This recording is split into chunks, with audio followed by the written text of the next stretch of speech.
మీరు ఏ చిన్న కోరిక కోరినా ఆ చిన్న కోరిక దగ్గర నుంచి మోక్షమనబడేటటువంటి స్థితి వరకు ఎన్ని హద్దులున్నాయో ఇన్ని హద్దులను దాటించి ఏ హద్దులలో ఉన్న వాళ్ళకి ఆ హద్దుల్లో ఆ స్థాయిల్ని బట్టి ఆయా కోర్కెలను తీర్చగలిగినటువంటి సమస్త శక్తులు కేంద్రీకృతమైనటువంటి అమ్మ పరిపాలకురాలిగా కూర్చుని వీటిని మీకు అనుగ్రహిస్తే ఆమె శ్రీ మహారాజ్ఞి. నిన్నటి రోజు భాస్కరరాయల వారి యొక్క జీవితం గురించి మీకు 4 మాటలు విజ్ఞాపన చేస్తూ, వారి జీవితంలోనే అత్యద్భుతమైనటువంటి ఘట్టం మహాచతుషష్టి కోటి యోగిని గణసేవిత. గణసేవిత అన్న నామానికి సాక్షాత్తుగా ఆ యోగిని దేవతలందరూ ఆకాశంలో ప్రత్యక్షమై వారి గురించి వారు చెప్పుకున్నటువంటి సందర్భం గురించి మీకు విజ్ఞాపన చేసి ఉన్నాను. మొట్టమొదటి నామం అయినటువంటి శ్రీమాత అన్న నామం గురించి 4 మాటలు మీతో నేను పలికి ఉన్నాను. శ్రీమాత అన్న దాని గురించి విపులంగా కొంతవరకు నిన్న చెప్పి ఉన్నమాట వాస్తవమే. ఒక విషయాన్ని మీరు ఆలోచించండి. ఉపనిషత్తు ఒక మాట అంటుంది, యతోవా ఇమాని భూతాని జాయంతి, అంటే దేని నుండి ఈ సమస్తము ఉత్పన్నమైనదో, దేని నుండి అన్న మాట ఏది ఉందో అదే అమ్మవారు. యతోవా ఇమాని భూతాని జాయంతే, దేని నుండి పుట్టాయో ఆ ఉపనిషత్ వాక్యాన్ని మారిస్తే అదే శ్రీమాత.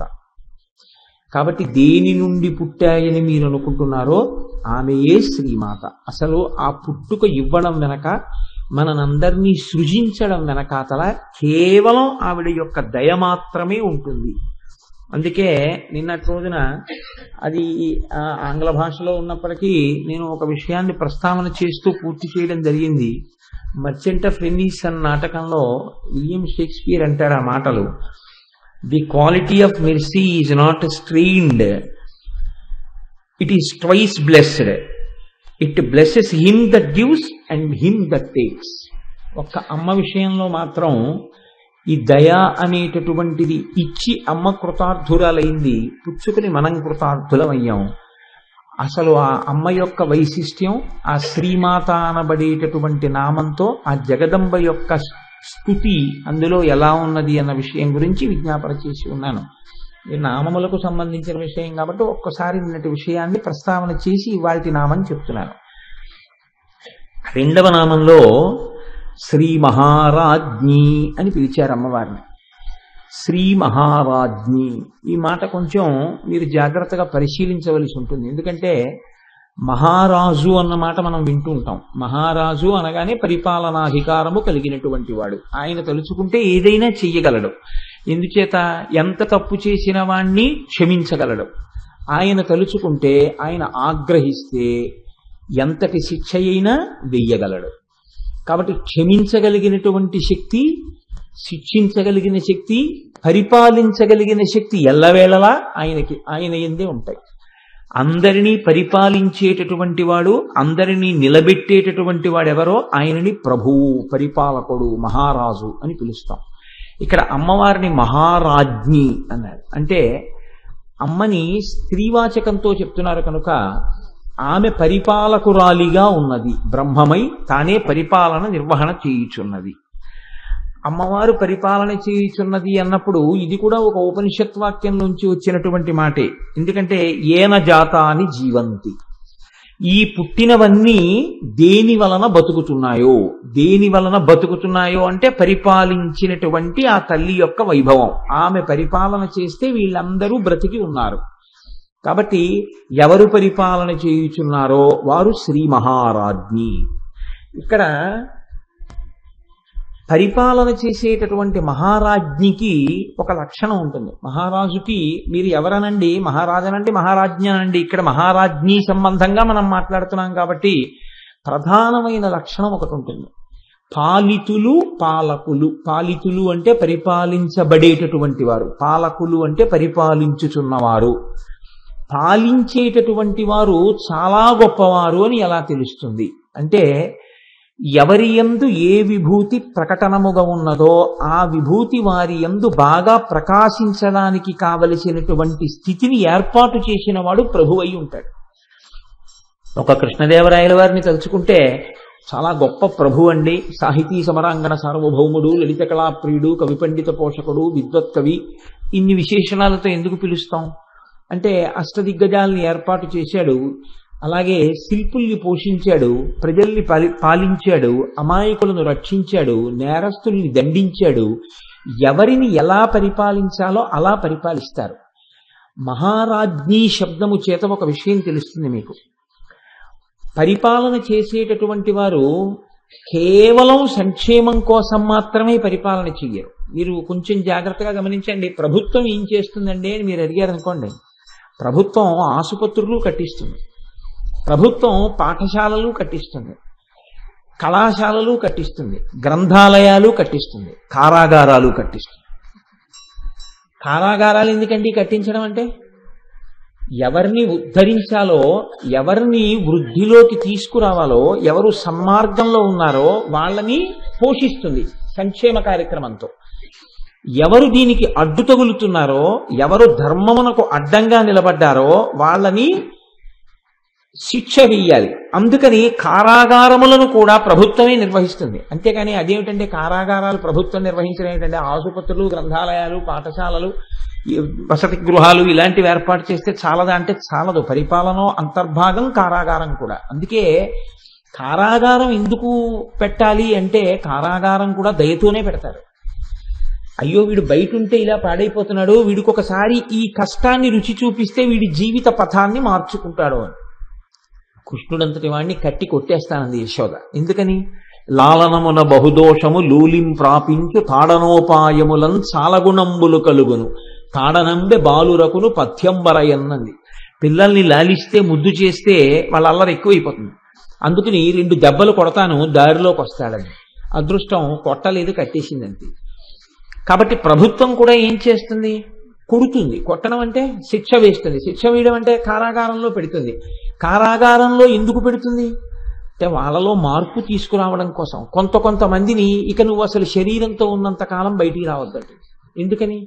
వాడు వస్తే వాడికి ప్రమాదం, బయట ఉన్న వాళ్ళకి ప్రమాదం. వాడు మనుష్య శరీరంలో ఉన్నాడు కానీ చాలా ప్రమాదకరమైన పోకడతో ఉన్నాడు అని గుర్తిస్తే ఇక వాడి జీవితం అంతా కారాగారంలోనే ఉంటుంది.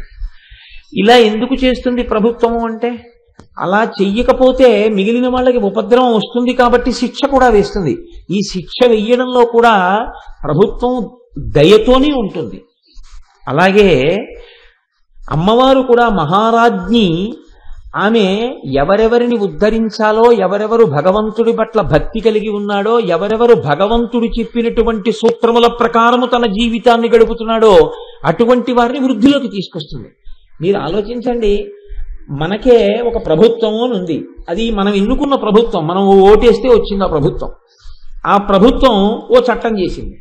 ఆ చట్టం చేస్తే అదేమిటండి మీరు అలా చేశారంటే కుదరదు. ఒకసారి ఓటేసేసిన తర్వాత 5 ఏళ్ళు వాళ్ళు ఏమైనా చేస్తారు, మీరు భరించవలసింది. వాళ్ళు చేసిన చట్టాన్ని ఏమంటే నేను వేయలేదండి వాళ్ళకి ఓటు, వాళ్ళెవరండి నాకు చట్టం చేయడానికి, నేను ఒప్పుకోనండి అన్నారు అనుకోండి, మీరు వేస్తే ఎంత వేయకపోతే ఎంత, ఎక్కువ మంది వేశారు మేము ప్రభుత్వంలో ఉన్నామని కారాగారంలో పెట్టేస్తారు. కాబట్టి ప్రభుత్వం చేసిన చట్టాలు, మనం ఎన్నుకున్న ప్రభుత్వం చేసిన చట్టాల యొక్క నియతికి మీరు లొంగకపోతే మిమ్మల్ని కారాగారంలో పెడుతున్నారు. ఈశ్వరుడు ఈ సమస్త బ్రహ్మాండములను సృష్టించాడు, మన్ని సృష్టించాడు. ఆయన ఒక నియతి పెట్టాడు. ఆ నియతియే వేదం. ఈ వేదం ప్రకారం నడుచుకో అన్నాడు. నేను వేదోల్లంఘనం చేస్తాను, ఇక్కడ దొరికినప్పుడు ఎలా శిక్ష వేస్తారో ఈశ్వరుడు కూడా దొరుకుతాం ఒకనాడు. ఆ దొరికినప్పుడు ఆయన శిక్ష వేస్తాడు. ఇప్పుడు ఆ దొరకడం శిక్ష గురించి నేను మాట్లాడను, ఎందుకంటే ఇది పరమ పవిత్రమైన విషయం మాట్లాడుతున్నాను. అంతవరకు తెలుసుకుంటే చాలు. కాబట్టి ఇప్పుడు శ్రీ మహారాజ్ఞి కింద ఆవిడ ఏం చేస్తుంది అంటే, ఆవిడ రక్షణ చేస్తుంది, శిక్షలు వేస్తుంది. అక్కడతో సరిపోదు. మహారాజ్ఞి అన్న మాట చేత వేదాన్ని అనుసరించి జీవించేటటువంటి భక్తులైన వాళ్ళు, భగవంతుని పట్ల విశేషమైనటువంటి భక్తి తత్పరత కలిగినటువంటి వాళ్ళు, సామాన్యమైన స్థాయిలో ఉన్నటువంటి వాళ్ళ దగ్గర నుంచి ఎవరికి ఏ కోర్కె కోరుకున్నా ఆ కోర్కెలను తీర్చగలిగినటువంటి సమస్త శక్తులు తన యందే ఉన్నటువంటి తల్లి కనుక మహారాజ్ఞీ శబ్దము అన్వయమైనప్పుడు ఆ తల్లికున్న మరొక పేరు కామకోటి. కంచి కామకోటి పీఠం, కంచి కామకోటి పీఠం అంటుంటాం. కామకోటి అంటే ఏమిటో తెలుసా అండి? కామము అంటే కోరిక. ఇప్పుడు నేనున్నాను, నేను ఇవాళ ఈ వేదిక మీదకి వస్తున్నప్పుడు ఎందుకు వస్తున్నాను ఈ వేదిక మీదకి? నా జీవితంలో లలితా సహస్రనామ స్తోత్రంలో 4 నామాల గురించి చెప్పుకుని నేను కొన్ని రోజుల పాటు నా జీవితంలో కొన్ని గంటలు ధన్యత పొందాలి అని ఇక్కడికి వస్తున్నాను. ఇప్పుడు నాకు ఒక కోరిక ఉందా లేదా? అది ఉత్తమమైన కోరిక, ఇంకో కోరిక పక్కన పెట్టండి. ఒక కోరిక ఉంది. ఇప్పుడు ఈ కోరిక ఉన్నప్పుడు ఈ కోరిక నాకు తీరాలి. లలితా సహస్రనామ స్తోత్రం గురించి 4 మాటలు చెప్పుకోగలిగినటువంటి శక్తి నా నుండి ప్రకటనమగుగాక. ఇప్పుడు ఈ శక్తి నాకు ఇస్తే కదా ప్రకటనమవుతుంది. ఎవరివ్వాలి ఆ శక్తిని? అమ్మవారు ఇవ్వాలి. కామకోటి, అక్కడ ఒక హద్దు. ఒక ఆయనకి 3 పూట్ల కాదు 6 పూట్ల తింటే బాగుండు. ఇప్పుడు ఆయనకి 6 పూట్ల తిన్నా జీర్ణం అయిపోతుంది. కామకోటి. ఇంకొక ఆయనకి తినేసి అలా తిరుగుతుంటే చాలు, కామకోటి. ఇంకొక ఆయనకి కాదు, మౌనంగా ఉండి తపస్సు చేసుకుని అంతర్ముఖుడై వచ్చే ప్రతిబంధకాలన్నింటినీ పక్కకి తోసి ధ్యానమునందు నిలబడి మనస్సుని ఏకాగ్రం చేసి అమ్మవారి పాదముల మీద పెట్టాలని కోరిక. ఇది తనే సాధించుకోగలిగితే మీరు నేను అందరం సాధిస్తాం. మనస్సు అంతర్ముఖం కాదు, చాలా కష్టం. ఇప్పుడు ఆయనకి ధ్యానం ఇష్టం నిలబడాలి. ఎవరి అనుగ్రహం ఉండాలి? కామకోటి. ఈ కోటి అంటే హద్దు. ఒక్కొక్కరి కోరికలోకి కొన్ని గుంపులు వస్తాయి, గణములు వస్తాయి. ఇలా తపస్సు చేసుకోవాలనుకున్న వాళ్ళ యొక్క గణములు. ఇందులో కొంతమందిని అమ్మవారు ఏం చేస్తుందంటే చెయ్యెట్టుకుని దడి దాటిస్తుంది. ఆ ధ్యాననిష్ట కుదిరింది దీనికి. ఇప్పుడు కామకోటి. ఇంకొక ఆయనకి కోరిక ఏంటి? అమ్మవారి దర్శనం చేసి 4 శ్లోకాలని రచన చెయ్యాలి, ఆసువుగా నోటి వెంట వచ్చేయాలి. కామకోటి. ఆయన చేత కవి అనేటట్టుగా శక్తినిస్తుంది. వేరొకరికి మోక్షాన్ని పొందాలి, కామకోటి. కోటి అంటే హద్దు. మీరు ఏ చిన్న కోరిక కోరినా ఆ చిన్న కోరిక దగ్గర నుంచి మోక్షమనబడేటటువంటి స్థితి వరకు ఎన్ని హద్దులున్నాయో ఇన్ని హద్దులను దాటించి ఏ హద్దులలో ఉన్న వాళ్ళకి ఆ హద్దుల్లో ఆ స్థాయిల్ని బట్టి ఆయా కోర్కెలను తీర్చగలిగినటువంటి సమస్త శక్తులు కేంద్రీకృతమైనటువంటి అమ్మ పరిపాలకురాలిగా కూర్చుని వీటిని మీకు అనుగ్రహిస్తే ఆమె శ్రీ మహారాజ్ఞి. ఇప్పుడు లోకంలో ఎవరికైనా కోరిక తీరింది, ఏమిటి అదృష్టం? అమ్మవారి అనుగ్రహాన్ని పొందాడు. మీరు సంకల్పం చేయడం తేలికండి. ఇదే నేను తరచు మాట్లాడుతుంటాను. సుందరకాండలో సీతమ్మ అంటుంది, కచ్చిత్ పురుషకారంచ దైవంచ ప్రతిపద్యతే అని అడుగుతుంది. రాముడు తన ప్రయత్నం తాను చేస్తూ దైవాన్ని మర్చిపోలేదు కదా అంటుంది. చాలా మంది దగ్గర వచ్చేటటువంటి పెద్ద ఇబ్బంది ఎక్కడ ఉంటుందంటే, తమకి ఉన్నటువంటి వనరులను దృష్టిలో పెట్టుకుని ఈ పని నేను చేసేస్తాను అంటాడు.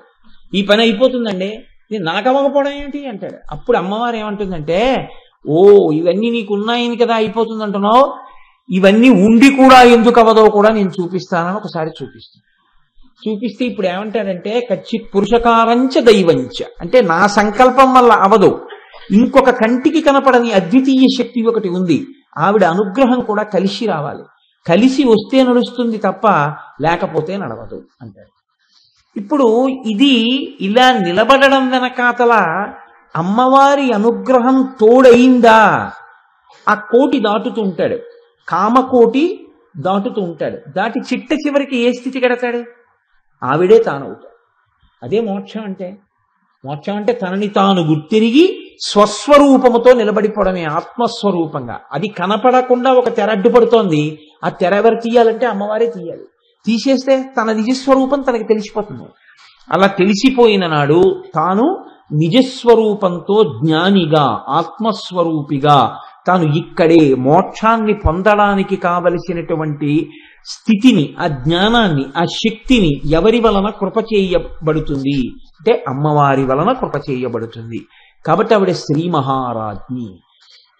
అందుకే లోకంలో మీరు గమనించి ఉంటారు, ఏది జరగనివ్వండి, తెల్లవారకట్ట ఉపాసన దగ్గర నుంచి అన్ని అమ్మతనంతో ముడిపడిపోయి ఉంటాయి. మీరు చూడండి, లోకంలో మనకి తెలియకుండానే ఒక నానుడి వాడుతుంటాం. ఏమండి ఈ మధ్య మీరు చాలా తక్కువ తింటున్నారు ఏంటి అని అడిగారు అనుకోండి, ఏమిటోనండి షుగర్ వచ్చిందంటారు. షుగర్ అంటే ఏమైందండి, ఎందుకు తినకూడదు షుగర్ వస్తే అన్నారు అనుకోండి, ఇప్పుడు నా ప్యాంక్రియాస్ ఇన్సులిన్ రిలీజ్ చేయట్లేదండి అంటారు. మరి ఇన్నాళ్ళు ప్యాంక్రియాస్ ఇన్సులిన్ ఎందుకు రిలీజ్ చేసింది అంటే, ఇన్నాళ్ళు నువ్వు ఎంత తిన్నా అది జీర్ణమై రక్తంలో కలవడానికి కావలసినంత ఇన్సులిన్ లోపల ఉన్నటువంటి ప్యాంక్రియాస్ చేత విడుదల చేయించిన కంటికి కనపడని శక్తి ఇవాళ నువ్విక అంత తినవద్దు అని శాసనం చేసింది. అదే వైద్యో నారాయణో హరిహి. డాక్టర్ గారు అంటారు, మీరు అన్నం ఎక్కువ తినకండి, ఇన్నాళ్ళు అన్నంలో కూర కలుపుకున్నారు, ఇప్పుడు కూరలో అన్నం కలుపుకోండి. కాబట్టి ఇప్పుడు ఏమైంది? అందుకే ఏమండి మీరు ఈ మధ్య గుళ్ళోకి రావట్లేదేమండి అన్నారు అనుకోండి, మోకాళ్ళలో శక్తి తగ్గిపోయిందండి అంటారు, శక్తి క్షీణించింది అంటారు. ఏమండి ఈ మధ్య మీరు ఎక్కువగా పూర్వం తిరుగుతుండేవారు, ఇప్పుడు ఎక్కడ తిరగట్లేదేమి అంటే, పూర్వంలా శక్తి ఎక్కడ ఉందండి, ఇప్పుడు శక్తి క్షీణించిపోయిందంటే. దేని గురించి మీరు మాట్లాడండి ఆ శక్తి తగ్గిపోయిందంటారు. మీరు లోకంలో ఒక మాట వినుంటారు, మనకి తెలిసి తెలియక కూడా అదే మాట్లాడుతుంటాం మనం. పవర్ పోయిందంటాం. పవర్ పోయిందంటే చూడండి, ఇన్ని ఉంటాయి, ఇన్ని లైట్లు ఉంటాయి, మైకులు ఉంటాయి, ఫ్యాన్లు ఉంటాయి, ఇన్ని ఉంటాయి. పవర్ పోయిందనుకోండి, ఈ మైకు వినపడేటట్టు చేయదు, ఆ లైటు వెలగదు, ఆ ఫ్యాను తిరగదు. నేను ఇక్కడే ఉంటాను చెప్తూనే ఉంటాను, మీకు ఏమిటి ప్రయోజనం? అటు వాళ్ళకి వినపడదు. అంటే కంటికి కనపడని పవర్ ఒకటి ఉంది. ఆ పవర్ ఏం చేస్తోందంటే, శక్తి ఏం చేస్తోందంటే నా భావనని వాక్కులుగా మార్చేస్తోంది. ఈ వాక్కులు నా చేత పలికేటట్టు చేసి ఒక క్రమంలో వచ్చేటట్టుగా, అవతల వారికి అర్థం అవ్వాలి కాబట్టి ఒక క్రమంలో వచ్చేటట్టు, ఒక ఆలోచన ఇంకో ఆలోచన చేత విసిరివేయబడకుండా రక్షణ చేస్తూ ఒక క్రమంలో వాక్కులను ఇస్తోంది. ఆ వాక్కులు పైకి వచ్చేటప్పుడు ఉచ్చారణ యందు దోషం లేకుండా కాపాడుతోంది.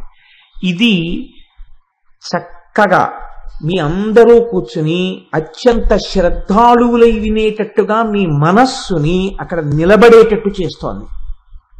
ఈ చెవులతో మీరు వింటున్నప్పుడు నాలో ఉన్న భావము మీలో ఉన్న భావముగా మారిపోతోంది. చివరికి సభాపతిభ్యశ్చవో నమో నమో, సభాపతి భావమే సభ యొక్క భావముగా మారిపోతాం. దీనికి అంతటికి వెనక ఏదుంది? శక్తియే ఉంది. ఆవిడ పరిపాలిస్తోంది సభనంతటిని. కాబట్టి శ్రీ మహారాజ్ఞి, మీరు ఆ కోణంలో చూడడం మీకు అలవాటవ్వాలి తప్ప ప్రతి క్షణం మీకు ఆవిడ పరిపాలన కనపడుతూనే ఉంటుంది, ప్రతి క్షణం.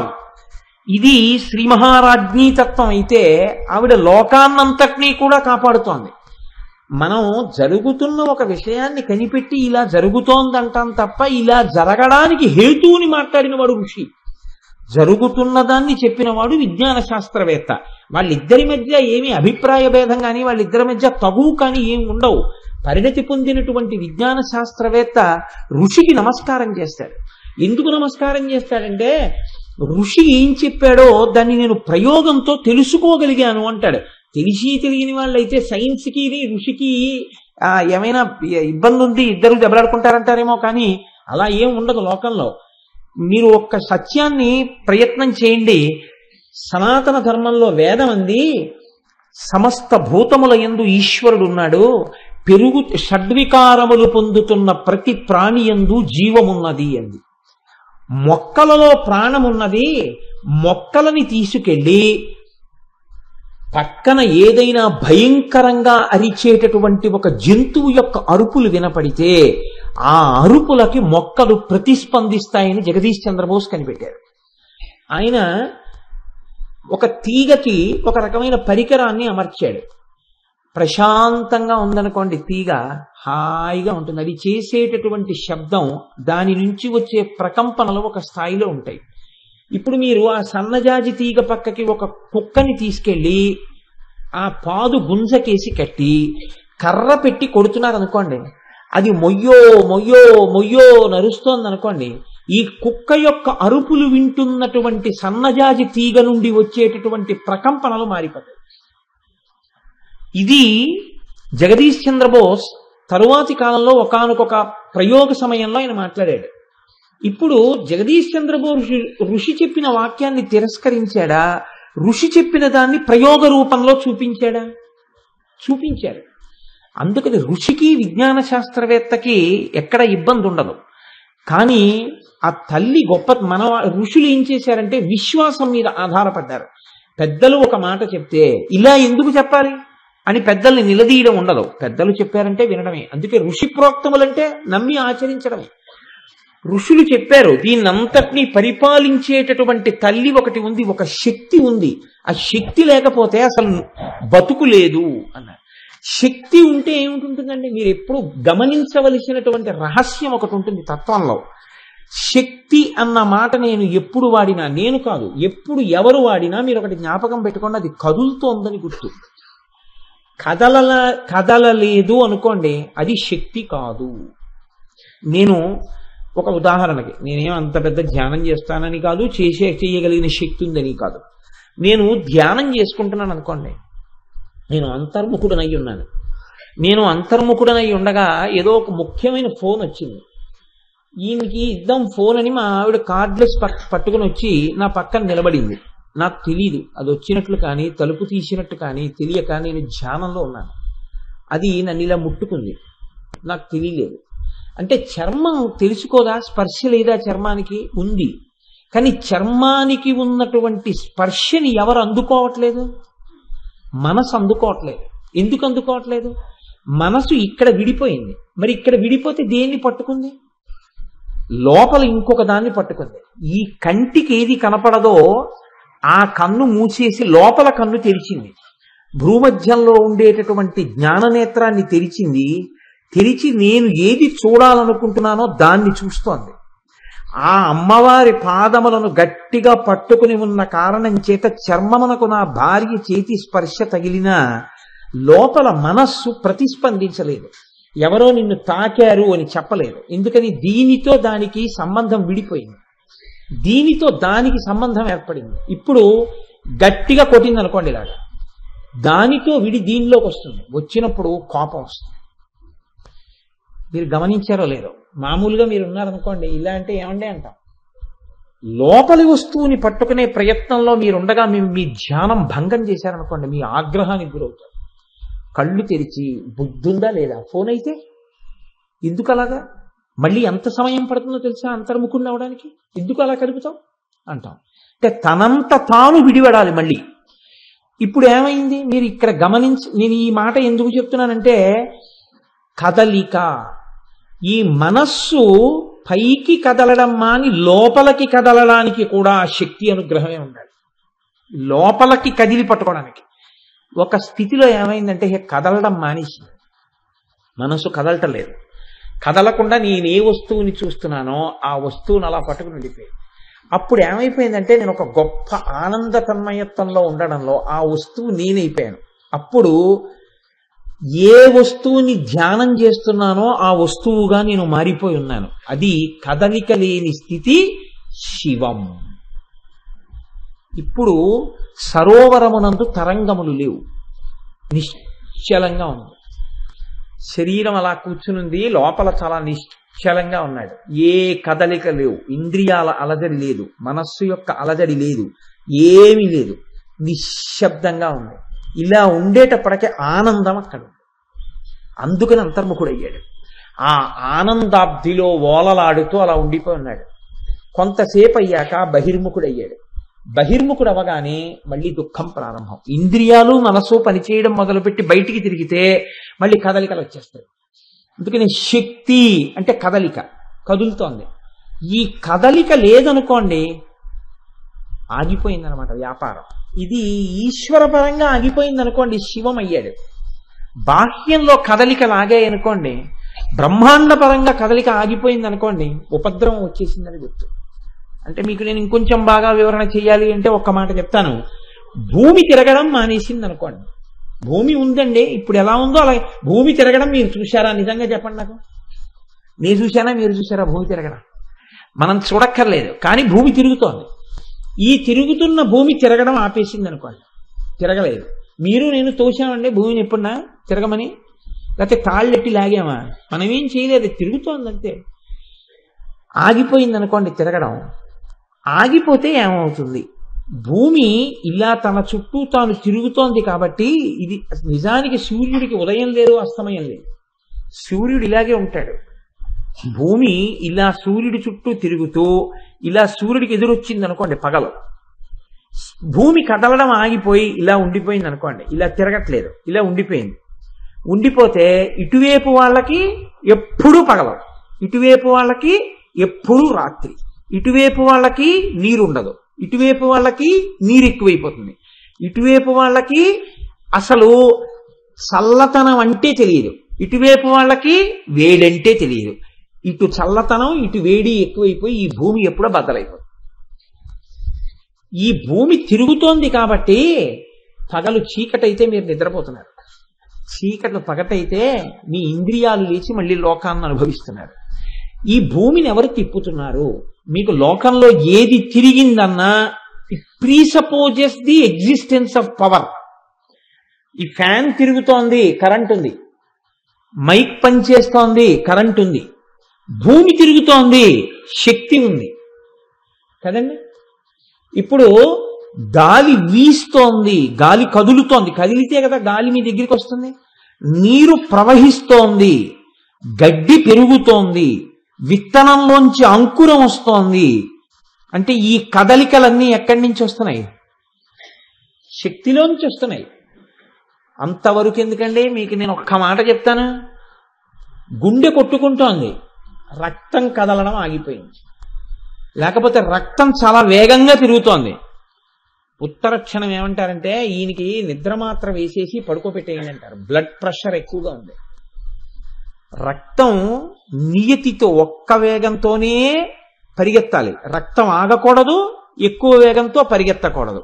ఇది గమనించిన వాళ్ళే ఏమన్నారంటే వడిబాయక తిరిగే ప్రాణబంధుడా అన్నమాట. వడి అంటే వేగం, ఆ వేగాన్ని మించకూడదు. మీరు డాక్టర్ గారి దగ్గరికి వెళ్తే చేతికి ఒక బట్ట లాంటిది కట్టి ఇలా గొట్టం నొక్కుతూ ఇలా ఇలా చూస్తారు. 120/80 ఉందనుకోండి అంటారు. కొంచెం ఏమైనా తేడాగా ఉందనుకోండి, ఎక్కడికైనా ఊరు వెళ్తారేంటంటే ప్రసంగాలకి 2-3 రోజులు వెళ్ళకండి, ఇంట్లో ప్రశాంతంగా ఉండండి అంటారంటే బీపీ షూటప్ అయిందనమాట, రక్తం యొక్క వేగం పెరిగిందనమాట. ఈ వేగం పెరిగిపోకూడదు, తరిగిపోకూడదు. మీరు చూడండి, భూమి తన చుట్టూ తాను 24 గంటల్లోనే తిరగాలి. నా ఇష్టం వచ్చినట్టు నేను తిరుగుతానేమో, భూమి అలా తిరగదు. సూర్యుడి చుట్టూ భూమి ఒక నియతితోటే తిరగాలి, సూర్యుడు తన చుట్టూ తాను ఒక నియతితోటే తిరగాలి. ఎవరి శాసనానికి తిరుగుతున్నాయి? వాళ్ళు మీ కంటికి ఏమైనా కనపడుతున్నారా? ఓ రోజు 3 గంటల్లో తెల్లారిపోయింది అనుకోండి, 24 గంటలు లేదన్నారు అనుకోండి, మన బతుకులు ఏమైపోవాలి? ఒక రోజు ఆఫీసు వెళ్ళిన తర్వాత ఆఫీస్ నుంచి సూర్యాస్తమయం మనకు ఆఫీస్ అయిపోతుంది అని రూల్ పాస్ చేసి సూర్యాస్తమయం ఎప్పుడవుతుందో ఎవరికి తెలియదు అనుకోండి, మీరు ఇంటికి ఎప్పుడు వస్తారో ఎవరికి తెలియదు అనమాట. సినిమాకి ఎప్పుడు వెళ్ళాలో ఎవరికి తెలియదు, ఫస్ట్ షో ఎప్పుడు ఉంటుందో తెలియదు, టీవీలో అన్నిటికన్నా పెద్ద ప్రమాదం సీరియల్ ఎప్పుడు వస్తుందో తెలియదు. ఎంత ప్రమాదం వచ్చింది చూడండి. అంటే ఇవన్నీ దేని వల్ల నడుస్తున్నాయి? కదలిక. ఈ కదలిక అన్నదంతా శక్తి, శక్తి మీద ఆధారపడింది. ఇప్పుడు చెప్పండి, ఎవరు పరిపాలన చేస్తున్నారు? శ్రీ మహారాజ్ఞి ఆ తల్లి. ఆవిడ ఆదేశమునకు ఈ కదలికలు లేకపోతే లేదంతే. అందుకే శంకరాచార్యుల వారు అద్భుతమైన మాట ఒకటి చెప్పేశారు. ఎక్కడ చూస్తావు అమ్మవారిని అని అడిగారు ఆయన. జపోజల్పశిల్పం సకలమపి ముద్రా విరచన. అమ్మవారి దర్శనానికి ఎక్కడికెడతావురా? ఇలా చెయ్యి కదిలితే అమ్మవారు కదుపుతోంది, లోపల అమ్మవారు ఉంది. మాట్లాడితే అమ్మవారు మాట్లాడిస్తోంది. ఇది గమనించి చెయ్యి కదిపితే ఆ కదిపిన వాడి చేతులు కదిపినప్పుడల్లా వాడు ముద్రలు పట్టినట్టే. ఇది తెలుసుకున్నవాడు మాట్లాడితే వాడు మాట్లాడిందల్లా అమ్మవారి స్తోత్రమే అయి కూర్చుంటోంది. ఎందుకని వాడు వెనక ఉన్న శక్తిని ఉపాసన చేస్తున్నాడు, తెలుసుకుంటున్నాడు. కాబట్టి ఇప్పుడు వాడు దుర్వినియోగం చేయడు దాన్ని. కాబట్టి ఇది శ్రీ మహారాజ్ఞి. ఇప్పుడు చూడండి, ఈ కదలికల యందు బ్రహ్మాండమంతా నిలబడుతోంది. ఈ బ్రహ్మాండము నిలబడము అంటే బ్రహ్మాండంలో మనము నిలబడుతున్నాం, దేవతలు నిలబడుతున్నారు. కదులుతోంది కాబట్టి భూమి సూర్యుడి వలన వేడిని గ్రహించి కిరణజన్య సంయోగ క్రియ చేత చెట్లు కాయలు పళ్ళు ఆకులు మనకు ఆహారము ఇస్తున్నాయి. కాబట్టి మనం వర్షం పడాలని కోరుకుని, సూర్యుడు ప్రకాశించాలని కోరుకుని దేవతలను ఉద్దేశించి హోమం చేస్తున్నాం, యజ్ఞం చేస్తున్నాం, యాగం చేస్తున్నాం. ఈ హవిస్సు పుచ్చుకొని దేవతలు ప్రీతి చెంది వర్షం కురిపిస్తున్నారు. బయట ఎలా బ్రహ్మాండము యొక్క నిర్వహణ జరుగుతోందో అలాగే ఇక్కడ కూడా ప్రతి క్షణం అమ్మవారు పరిపాలన చేస్తుంటుంది. దీన్ని ఎలా పరిపాలన చేస్తుందో తెలుసా అండి? మన పెద్దలు కొన్ని మాటలు చెప్తూ ఉంటారు. చప్పట్లు కొట్టవద్దు అంటారు. తెలిసి తెలియక ఏమంటుంటామంటే మనం చప్పట్లు కొట్టండి చప్పట్లు కొట్టండి అంటుంటాం. చప్పట్లు కొడితే అర్థం ఏమిటంటే అసలు యథార్థంగా నీవు అనర్హుడవు, వేదిక నెక్కక్కర్లేదని దాని గుర్తు. చప్పట్లు కొట్టకూడదు, పాదం మీద పాదం వేసి రాయకూడదు. అలాంటివి ఎందుకు నియతి ఏర్పాటు చేశారో తెలుసా అండి? దేవతల యొక్క అంశాలు ఎక్కడుంటాయంటే మనుష్యుని యొక్క శరీరాన్ని ఆవహించి ఉంటాయి.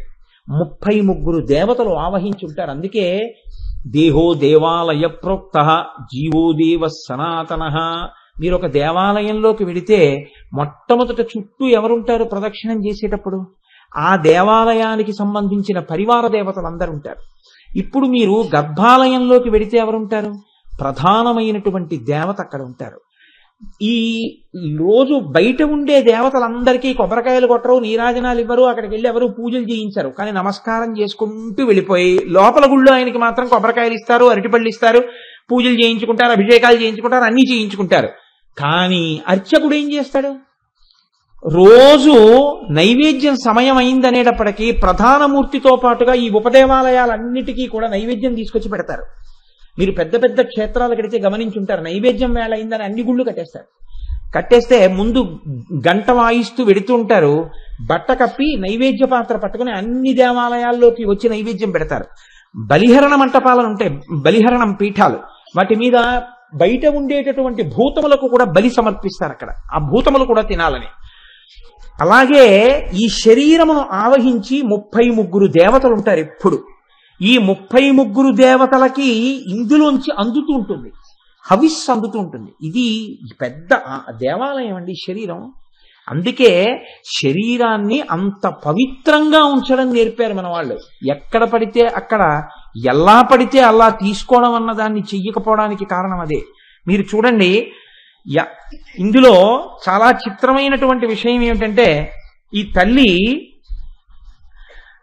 శరీరంలో ఉండేటటువంటి అనేకమైనటువంటి చోట్ల అగ్నిర్మే వాచి శ్రిత, వాయుర్మే ప్రాణే శ్రిత, దిశోమే శ్రోతే శ్రిత, ఆపోమే రేతస శ్రితా, ఓషధి వనస్పతయో మే లోమసు శ్రితా, ఇంద్రోమే బలే శ్రిత, పర్జనోచమే మూర్ధిని శ్రిత, ఈశానో మే మన్యౌ శ్రిత, ఆత్మావ ఆత్మని శ్రిత. ఈ దేహమునందే ఆవహించి వాక్కు యందు అగ్నిహోత్రం ఉంటుంది. అందుకే నేను ఏమంటే ఆయన మాట విన్న తర్వాత మారిపోయానండి అంటాడు. మారిపోయానండి అంటే అగ్నిహోత్రమై పచనం చేసి కాల్చి అజ్ఞానాన్ని దహిస్తుంది వాక్కు. అందుకని వాక్కు యందు అగ్నిహోత్రం ఉంటుంది, ప్రాణమునందు వాయువు ఉంటుంది. అందుకే వాయుచలనం ఆగిపోయింది అనుకోండి, ప్రాణం పోయిందంటారు. ప్రాణమునందు వాయువు. దిగ్దేవతలు శ్రోత్రములందుంటారు, వరుణుడు రేతస్సునందుంటాడు, ఓషధీశ్వరులు కేశములను ఆశ్రయించి ఉంటారు, ఇంద్రుడు బలమునందుంటాడు, పర్జన్యుడు శీర్షమునందుంటాడు, ఈశానుడు మన్యువునందుంటాడు. లోపల ఆత్మయందు పరమేశ్వరుడు ఉంటాడు. ఈ లోపల ఉండేటటువంటి ఈ పరమేశ్వరుడు ఈవిడే. తస్య మధ్యే మహానగ్నిర్విశ్వార్చిర్విశ్వతోముఖ సోగ్రభుగ్విభజన్నిస్తన్నాహారమజర కవి తిర్యగూర్ధ్వమధశాయీ రశ్మయస్సంత సంతతా సంతాపయతి స్వందేహమాపాదతలమస్తక తస్యా శిఖాయా మధ్యే పరమాత్మా వ్యవస్థిత అని రోజు మనం మంత్రపుష్పం చెప్తుంటాం కదా. ఇక్కడే నివారస్సూకవత్తన్వీ పీతాభాస్వత్యనూపమ అని నాభ్యాము పరితిష్టతి అని బొడ్డులో చిటికిన వేలు పెట్టుకుని పైకి బొటన వేలు పెట్టుకుంటే బొటన వేలు ఎక్కడ తగులుతుందో అక్కడ ఇలా వంగినటువంటి ఒక కమలం ఉంటుంది. దాని మొగ్గ చివర అగ్నిహోత్రం వెలుగుతూ ఉంటుంది. ఆ ప్రకాశం మధ్యలో నీవారస్సూకవత్తన్వీ పీతాభాస్వత్యనూపమ, బొడ్డుగింజ పట్టుకుని గీరుకుంటే మొన ఎంత ఉంటుందో అంత చిన్న మొన ఉంటుంది. మళ్ళీ దాని మధ్యలో ఒక ప్రకాశం వెలుగుతుంటుంది. ఇది ఏం చేస్తుందంటే ఈ ఉన్నటువంటి దేవతలందరికీ కూడా మనం తిన్నటువంటి ఆహారాన్ని పచనం చేసి లోపల యజ్ఞవేదిలోకి ఎలా పడుతుందో అలా పడుతుంది. అందుకే తినే ముందు స్వాహాకారం చెప్తారు, ఎలా పడితే అలా తినడాన్ని అంగీకరించరు. ఓం ప్రాణాయ స్వాహ, ఓం అపానాయ స్వాహ, ఓం యానాయ స్వాహ అని పంచవ్యాహృతులు గుచ్చుకుంటారు ముందు. అంటే స్వాహ అంటూ అగ్నిహోత్రానికి ఇస్తారు. పంటికి తగలకుండా నాలుక మీద పెట్టి చప్పరించి మింగుతారు నీతి అన్నాన్ని. మింగితే అగ్నిహోత్రుడికి హవిస్సులు ఇచ్చినట్టు. ఆ హవిస్సులు ఇస్తే, అందుకే నియతి కలిగినటువంటి వ్యక్తికి భోజనాన్ని వడ్డించారనుకోండి దేవతార్చనకి, ఆయన చేసిన భోజనం యజ్ఞము చేసినటువంటి సోమయాజికి హవిస్సు, యజ్ఞగుండంలోకి హవిస్సు వేస్తే ఎంతో ఆయనకి భోజనం వడ్డించడం అంత ఫలితం. ఆయనకి వంట చేసి మీరు అక్కడ పెట్టారనుకోండి, ఈశ్వరుడు ఏ ఫలితాన్ని వాళ్ళ ఖాతాలో వేస్తాడంటే యజ్ఞమునకు కావలసినటువంటి సమస్త సంభారములను సిద్ధము చేసి అక్కడ పెట్టిన ఫలితం వేస్తాడు. ఒక యజ్ఞం చెయ్యాలంటే ఎన్ని సంభారాలు తీసుకొచ్చి నియమం ప్రకారం తెచ్చి అక్కడ పెట్టాలో అన్నిటినీ తెచ్చి అక్కడ పెట్టిన ఫలితం పడిపోతుంది. అందుకని లోపలికి పుచ్చుకున్న పదార్థాన్ని ఎవరు జీర్ణం చేస్తున్నారు? ఎవరు చిన్న అగ్నిహోత్ర రూపంలో ఉన్నదో అమ్మవారు, ఆవిడ పచనం చేసి ఆ తల్లి ఏం చేస్తోందంటే ఇప్పుడు ఆ వచ్చినటువంటి ఆ ప్రాణశక్తిని లోపలికి ఊపిరి పీలుస్తున్నప్పుడు ఫైర్ అయింది ఆక్సిజన్తో అంటుంటారు మన వాళ్ళు సైన్స్ లో. ఫైర్ అయింది ఆక్సిజన్తో అంటే మీరు నడుస్తున్నప్పుడు ఫైర్ అవుతోందంటారు. ఆ అగ్నిహోత్రంలో వేల్చి దాన్ని ఏం చేస్తుందంటే దేవతలకు అందరికీ అందిస్తుంది. అందిస్తే ప్రధాన దేవతకి నైవేద్యం అయిన తర్వాత ఉపదేవాలయాల్లోకి అందినట్టుగా మిగిలినటువంటి దేవతలకు అందరికీ అందుతుంది. అందుకే మీరు చూడండి, అమ్మో ఇంకా నీరస పడిపోయింది బాబోయ్, ఏమైనా తింటే కానీ వీలు లేదంటాడు. చేతులు పనిచేయవు, కాళ్ళు పనిచేయవు, నేను మాట్లాడలేనంటాడు, ఊపిరి కూడా తీలేపోతున్నానంటాడు. కానీ పెడితే తిని జీర్ణం చెయ్యడానికి ఎవరున్నాడో వాడు నీరసపడిపోయాడు అనుకోండి, మీరు తిన్నా జీర్ణం అవ్వదు. వాడొక్కడు మాత్రం నీరసపడిపోకుండా ఇంకా అలాగే ఉన్నాడు. అది ప్రధాన దేవత ఆవిడ అమ్మవారు. ఆవిడ ఏం చేస్తోందంటే ఇక్కడే ఉండి పరిపాలన చేస్తోంది ఈ శరీరాన్ని. అందుకే ఆవిడ అంత గొప్ప పరిపాలన చేస్తుంటే నువ్వు ఏది పడితే ఏది, ఎలా పడితే అలా అందులోకి పొయ్యవచ్చా, ఏది పడితే అది అందులో వెయ్యవచ్చా ఆవిడ చూస్తుంది. ఆవిడ శిక్ష వెయ్యవలసి వచ్చిందనుకోండి, గమ్మత్తుగా ఒక్క శిక్ష వేస్తుంది. ఆవిడ ఏం చేస్తుందంటే నీ శరీరములో ఉన్నదాన్ని నీ అంత నీవుగా వెళ్ళి విసర్జించే శక్తిని ఉపసంహారం చేస్తున్నాను అందనుకోండి, అయిపోయింది. ఎంత బతుకు బతికిన వాడైనా సరేనండి అంతే, వాడి గౌరవం అక్కడతో వెళ్ళిపోయింది. కాబట్టే పెద్దలు అన్నారు, తస్మాత్ జాగ్రత్త జాగ్రత్త. ఏమనుకుంటున్నావో, లోపల అమ్మవారుండి కార్యాన్ని నిర్వహణ చేస్తోంది. ఆ తల్లి మహారాజ్ఞి, పరిపాలన చేస్తోంది నీ శరీరాన్నంతటిని, ఇంద్రియములకు పుష్టినిస్తోంది. ఆ తల్లి ఈ శరీరాన్ని ఎలా పోషిస్తోంది అన్నదాన్ని మనం శరదానవరాత్రిలో ఇక్కడ చండీ హోమం చేసినప్పుడు రోజు దుర్గా సప్తశతిలోంచి చదివేవారు ఇవన్నీ. ఆ తల్లి లోపల ఉండి ఎలా పరిపాలన చేస్తుందో చూడండి. యాదేవి సర్వభూతేషు బుద్ధిరూపేణ సంస్థిత నమస్తస్యై నమస్తస్యై నమస్తస్యై నమో నమః. ఆ తల్లి బుద్ధి రూపంలో ఉంది. ఏమీ లేదండి, బుద్ధి అంటే నిశ్చయాత్మకము. ఇది అనచ్చా అనకూడదా, గబుక్కున అనేశాడు అంతే, ఉపద్రవం వచ్చేసింది. ఒక ఆయన ఒక్క మాట ఇన్నాళ్ళు కడుపులో పెట్టుకున్నాడు, ఇప్పుడు గబుక్కును పైకి అన్నాడు ఒక ఆయన, ఓ మాట అంతే, ఉపద్రవం వచ్చింది. ఆ మాట పైకి అనడం ఉపద్రవం, అనకుండా ఆపగలిగిన బుద్ధి వక్రించింది ఆ సమయంలో. ఒక్కొక్కరు చూడండి అంటారు, ఏమిటోనండి అనవసరంగా ఎందుకు చేశానో తెలియదండి ఆ పని, అనవసరంగా వెళ్ళి ఆ పని చేశానండి, దానివల్ల ఇంత ఇబ్బందిలో పడ్డానండి అంటే. ఆ ఇబ్బందిలో పడ్డానండి అన్న విషయం ఎంత స్థితికి ఎందుకు వెళ్ళింది అంటే ఆ సమయంలో బుద్ధి సరిగ్గా పని చెయ్యకపోవడమే. నేను మీకు దీనికి నేను ఇంకా ఏదో ఒకటి చెప్పకుండా ఉండలేకపోతున్నాను. అందుకని నేను ఇలాంటివి చెప్పాలి అంటే ఇంకొకరి జీవితంలో చెప్పడానికి ఇష్టపడడం, ఇంకొకటి చెప్పడానికి ఇష్టపడడం. ఏదైనా అవమానకరమైన సందర్భం అయితే బుద్ధి సరిగ్గా పనిచేయకపోతే వచ్చే ఉపద్రవం అంటే ఇంకొకరికి చెప్తే దోషం అది. కాబట్టి నాది మాత్రమే అనుసంధానం చేస్తుంటాను. అటువంటిప్పుడు నేను ఒకసారి ఒక పెళ్లికి వెళ్ళాను.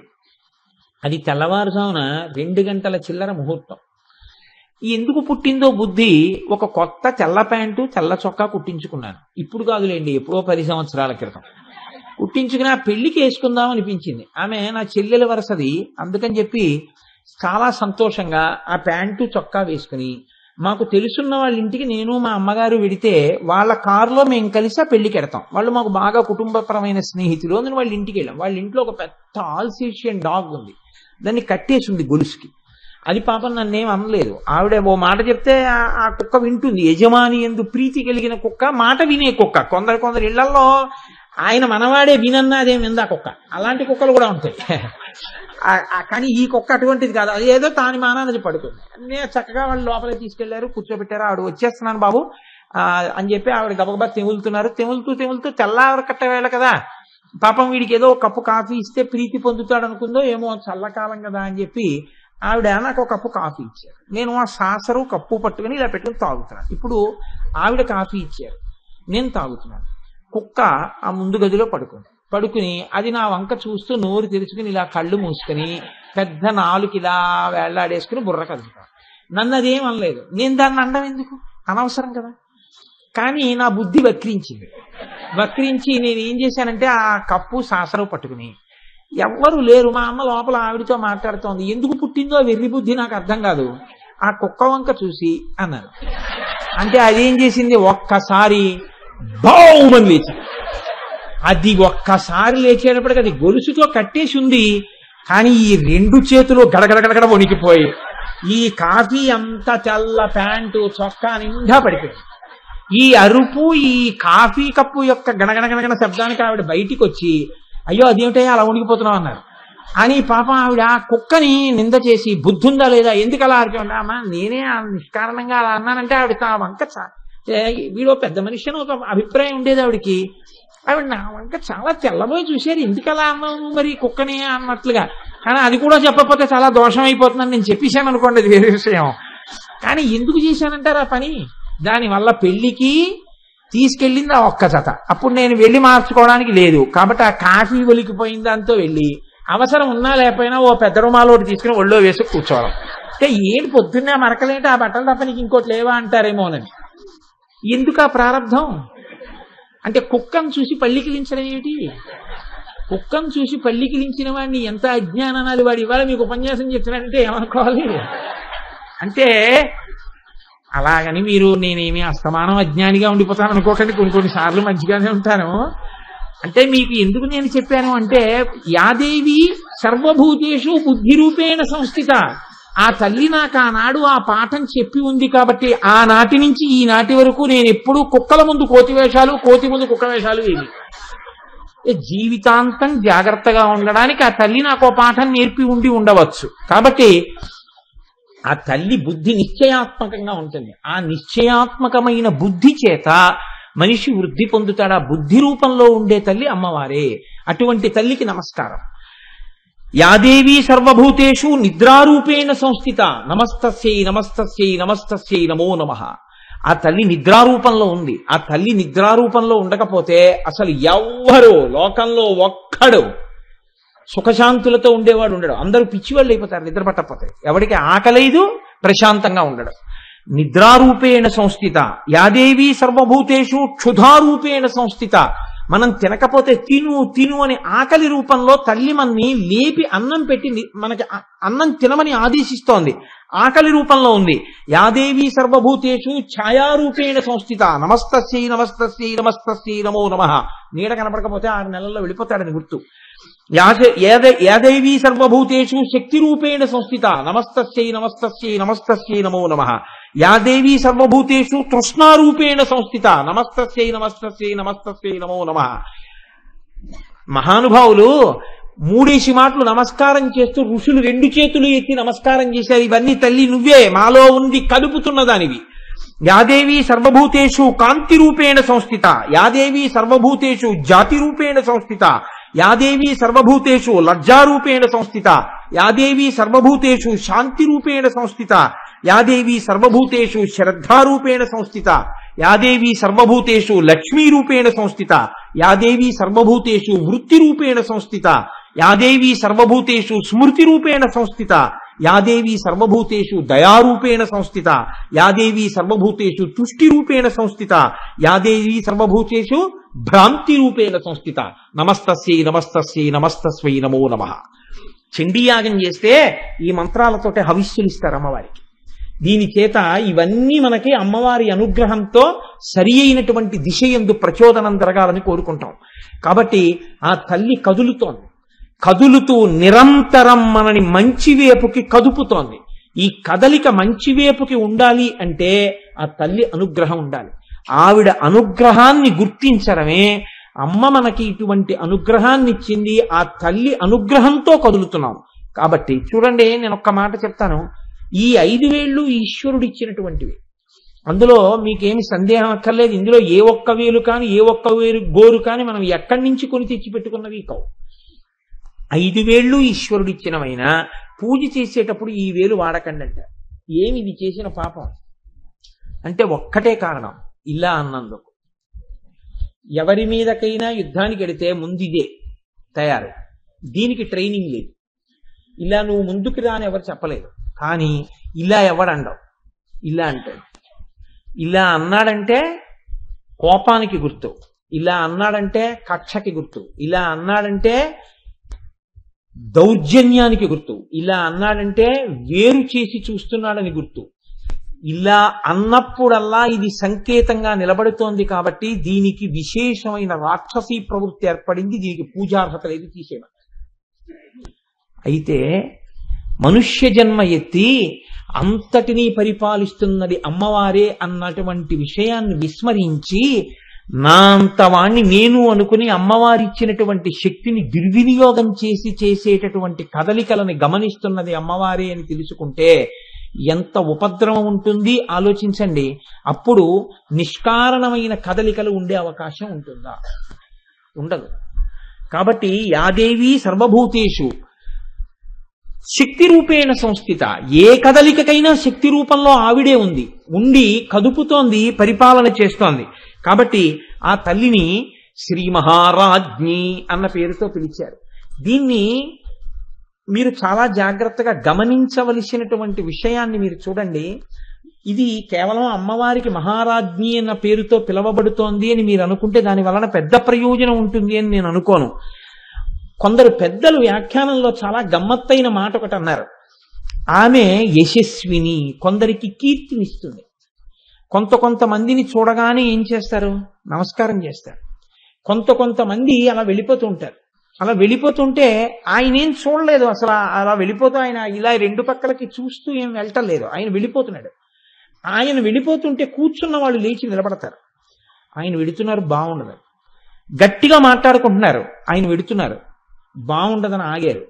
గట్టిగా మాట్లాడకండి, ఆయన వస్తున్నారంటారు. ఆయన మాట్లాడడం మొదలెట్టారు, నిశ్శబ్దంగా ఉన్నారు. ఆయన వచ్చి ఏదో మాట చెప్పారు, దానికి పెద్దరికం ఇచ్చారు. ఇప్పుడు ఇది ఆయన సముపార్జించుకుని ఆయన యందు ప్రకాశించిన కీర్తికి చిహ్నం.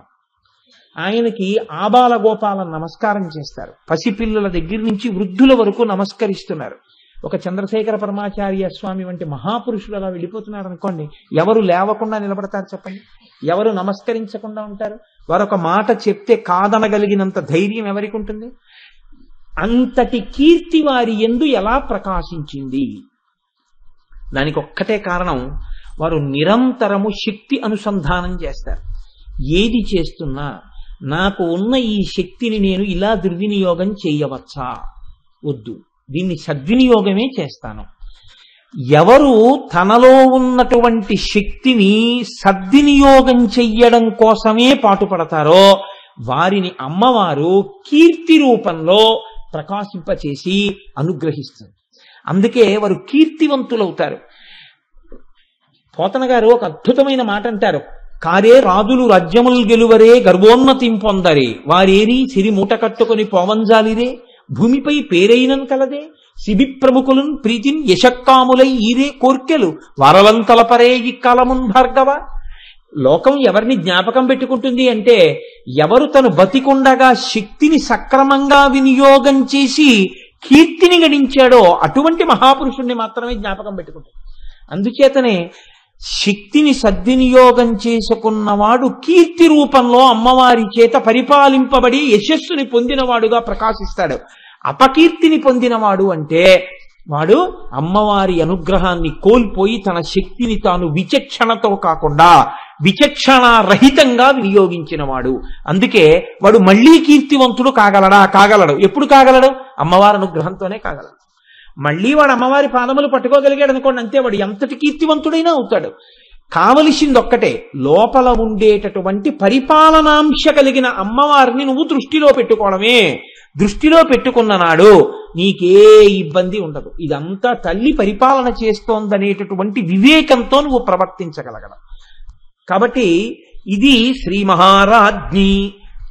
ఇంతకన్నా వెడితే ఒక్కొక్క నామంతోనే ఉండిపోతోంది. కాబట్టి అలా దాన్ని అక్కడతో ఈ విషయాన్ని మనం గమనించగలిగితే అహంకార పరిత్యాగమునకు ఈ నామం చాలా బాగా మనకి ఉపయుక్తం అవుతుంది. ఎందుకంటే మీ యందు ఏ విభూతి ఉన్నా మీరు దానికి గర్వపడిపోవలసినటువంటి అవసరం ఏముంటుందండి? ఏమీ ఉండదు. ఎందుకనంటే మీరు ఏది చేసినా అమ్మవారి చేతిలో ఉపకరణంగా మీరు చేయగలుగుతున్నారు. మీలోంచి వచ్చేటటువంటి ఏ కదలిక అయినా ఆవిడ అనుగ్రహంతో కదిలింది తప్ప మీదన్న కదలిక ఏం లేదు. కదలికలు ఆగి మీరు ధ్యానం చెయ్యగలిగినా ఆవిడ అనుగ్రహంతోనే కదలికలు ఆగుతున్నాయి. రెండింటికి ఆవిడ కారణం. అందులో మీ గొప్పతనం ఏముంది? మీ గొప్ప అనుకున్ననాడు మీకేమీ అసలు ప్రకాశించదు. నేను వెతుకుతున్నాను అనుకున్ననాడు హనుమకి సుందరకాండలో సీతమ్మ దర్శనం అయిందా? చతురంగుల మాత్రోపినావకాశస్య విద్యతే రావణంత పురే తస్మిన్ యంకపిర్న జగాయసః. 4 అంగుళాలు వదిలిపెట్టకుండా వెతికానన్నారు, దర్శనం అవ్వలేదు. అమ్మా నమోస్తు రామాయ సలక్ష్మణాయ దేవ్యై చ తస్యై జనకాత్మజాయై అన్నారు. అమ్మ నువ్వు దేవివి, నువ్వు క్రీడిస్తావు, ప్రకాశిస్తావు. అమ్మ నువ్వు అనుగ్రహించాలి, నాకు కనపడాలి. నేను నిన్ను చూడడం ఏమిటమ్మా అన్నారు. అంతే, అమ్మవారు అనుగ్రహించి దర్శనమిచ్చి హనుమ సీతమ్మని దర్శనం చేశారన్న కీర్తిని హనుమకి ఇచ్చింది. కాబట్టి మీరు అమ్మవారి చేతి ఉపకరణాన్ని అనుకున్నంతసేపు ప్రకాశిస్తూనే ఉంటారు. పట్టకార నేను పాలగిన్నెని వేడిగిన్నెని పట్టుకున్నాను అని అహంకరించింది అనుకోండి, పట్టుకున్న పైనున్న చెయ్యి వదిలిపెట్టేసింది అనుకోండి, పటకార బతుకు బయటకు వచ్చేస్తుంది. పైనున్న చెయ్యి పట్టుకుంటే పట్టుకున్న దాన్ని అని పటకార అనుకున్నంతసేపు పటకారకు ప్రమాదం లేదు. ఎన్ని గిన్నెలైనా ఎన్ని వేడి గిన్నెలైనా దింపేస్తుంది. నేనే పట్టుకుంటున్నానని పటకార అనుకున్న మరుక్షణంలో పటకార పడిపోతుంది, పాలగిన్నె పడిపోతుంది. పైన పట్టుకున్న చెయ్యి ఒకటి ఉంది, ఆ చేతి పట్టు పటకారలో ప్రవేశించి పటకార వేడి పాలగిన్నెని పట్టగలిగింది. ఈ పైన ఉన్న పట్టుని మీరు పట్టుకోగలగాలి. లోపల పట్టు మీదై ఉండాలి, పైన పట్టు అమ్మవారిదై ఉండాలి. అమ్మవారు మిమ్మల్ని పట్టుకుంటే ఆ పట్టుకున్న పట్టు సడలిపోకుండా లోపలి పట్టు మీదై ఉంటే ఈ పట్టు గట్టిపడినంత కాలం మీరు పైకి ఎక్కుతూనే ఉంటారు, ఇబ్బంది ఉండదు. కాబట్టి ఇది జాగ్రత్తగా తెలుసుకోవడమే శ్రీ మహారాజ్ఞి అనబడేటటువంటి శబ్దానికి ప్రధానమైన అర్థం. నా ఇంట అందరికీ ఆకలేసినప్పుడు ఆకలేసిన దానికి సరిపడ అన్నం దొరుకుతోంది అంటే సింహాసనంలో ఉన్నవాడి అనుగ్రహం. ఆ తిన్న అన్నం జీర్ణం అవుతోంది అంటే సింహాసనంలో ఉన్నవాడి అనుగ్రహం. నా ఇంట ఉన్నవాళ్ళు ఎప్పుడు కళ్ళు తుడుచుకోకుండా సంతోషంగా ఉంటారు అంటే సింహాసనంలో ఉన్నవాడు అనుగ్రహం.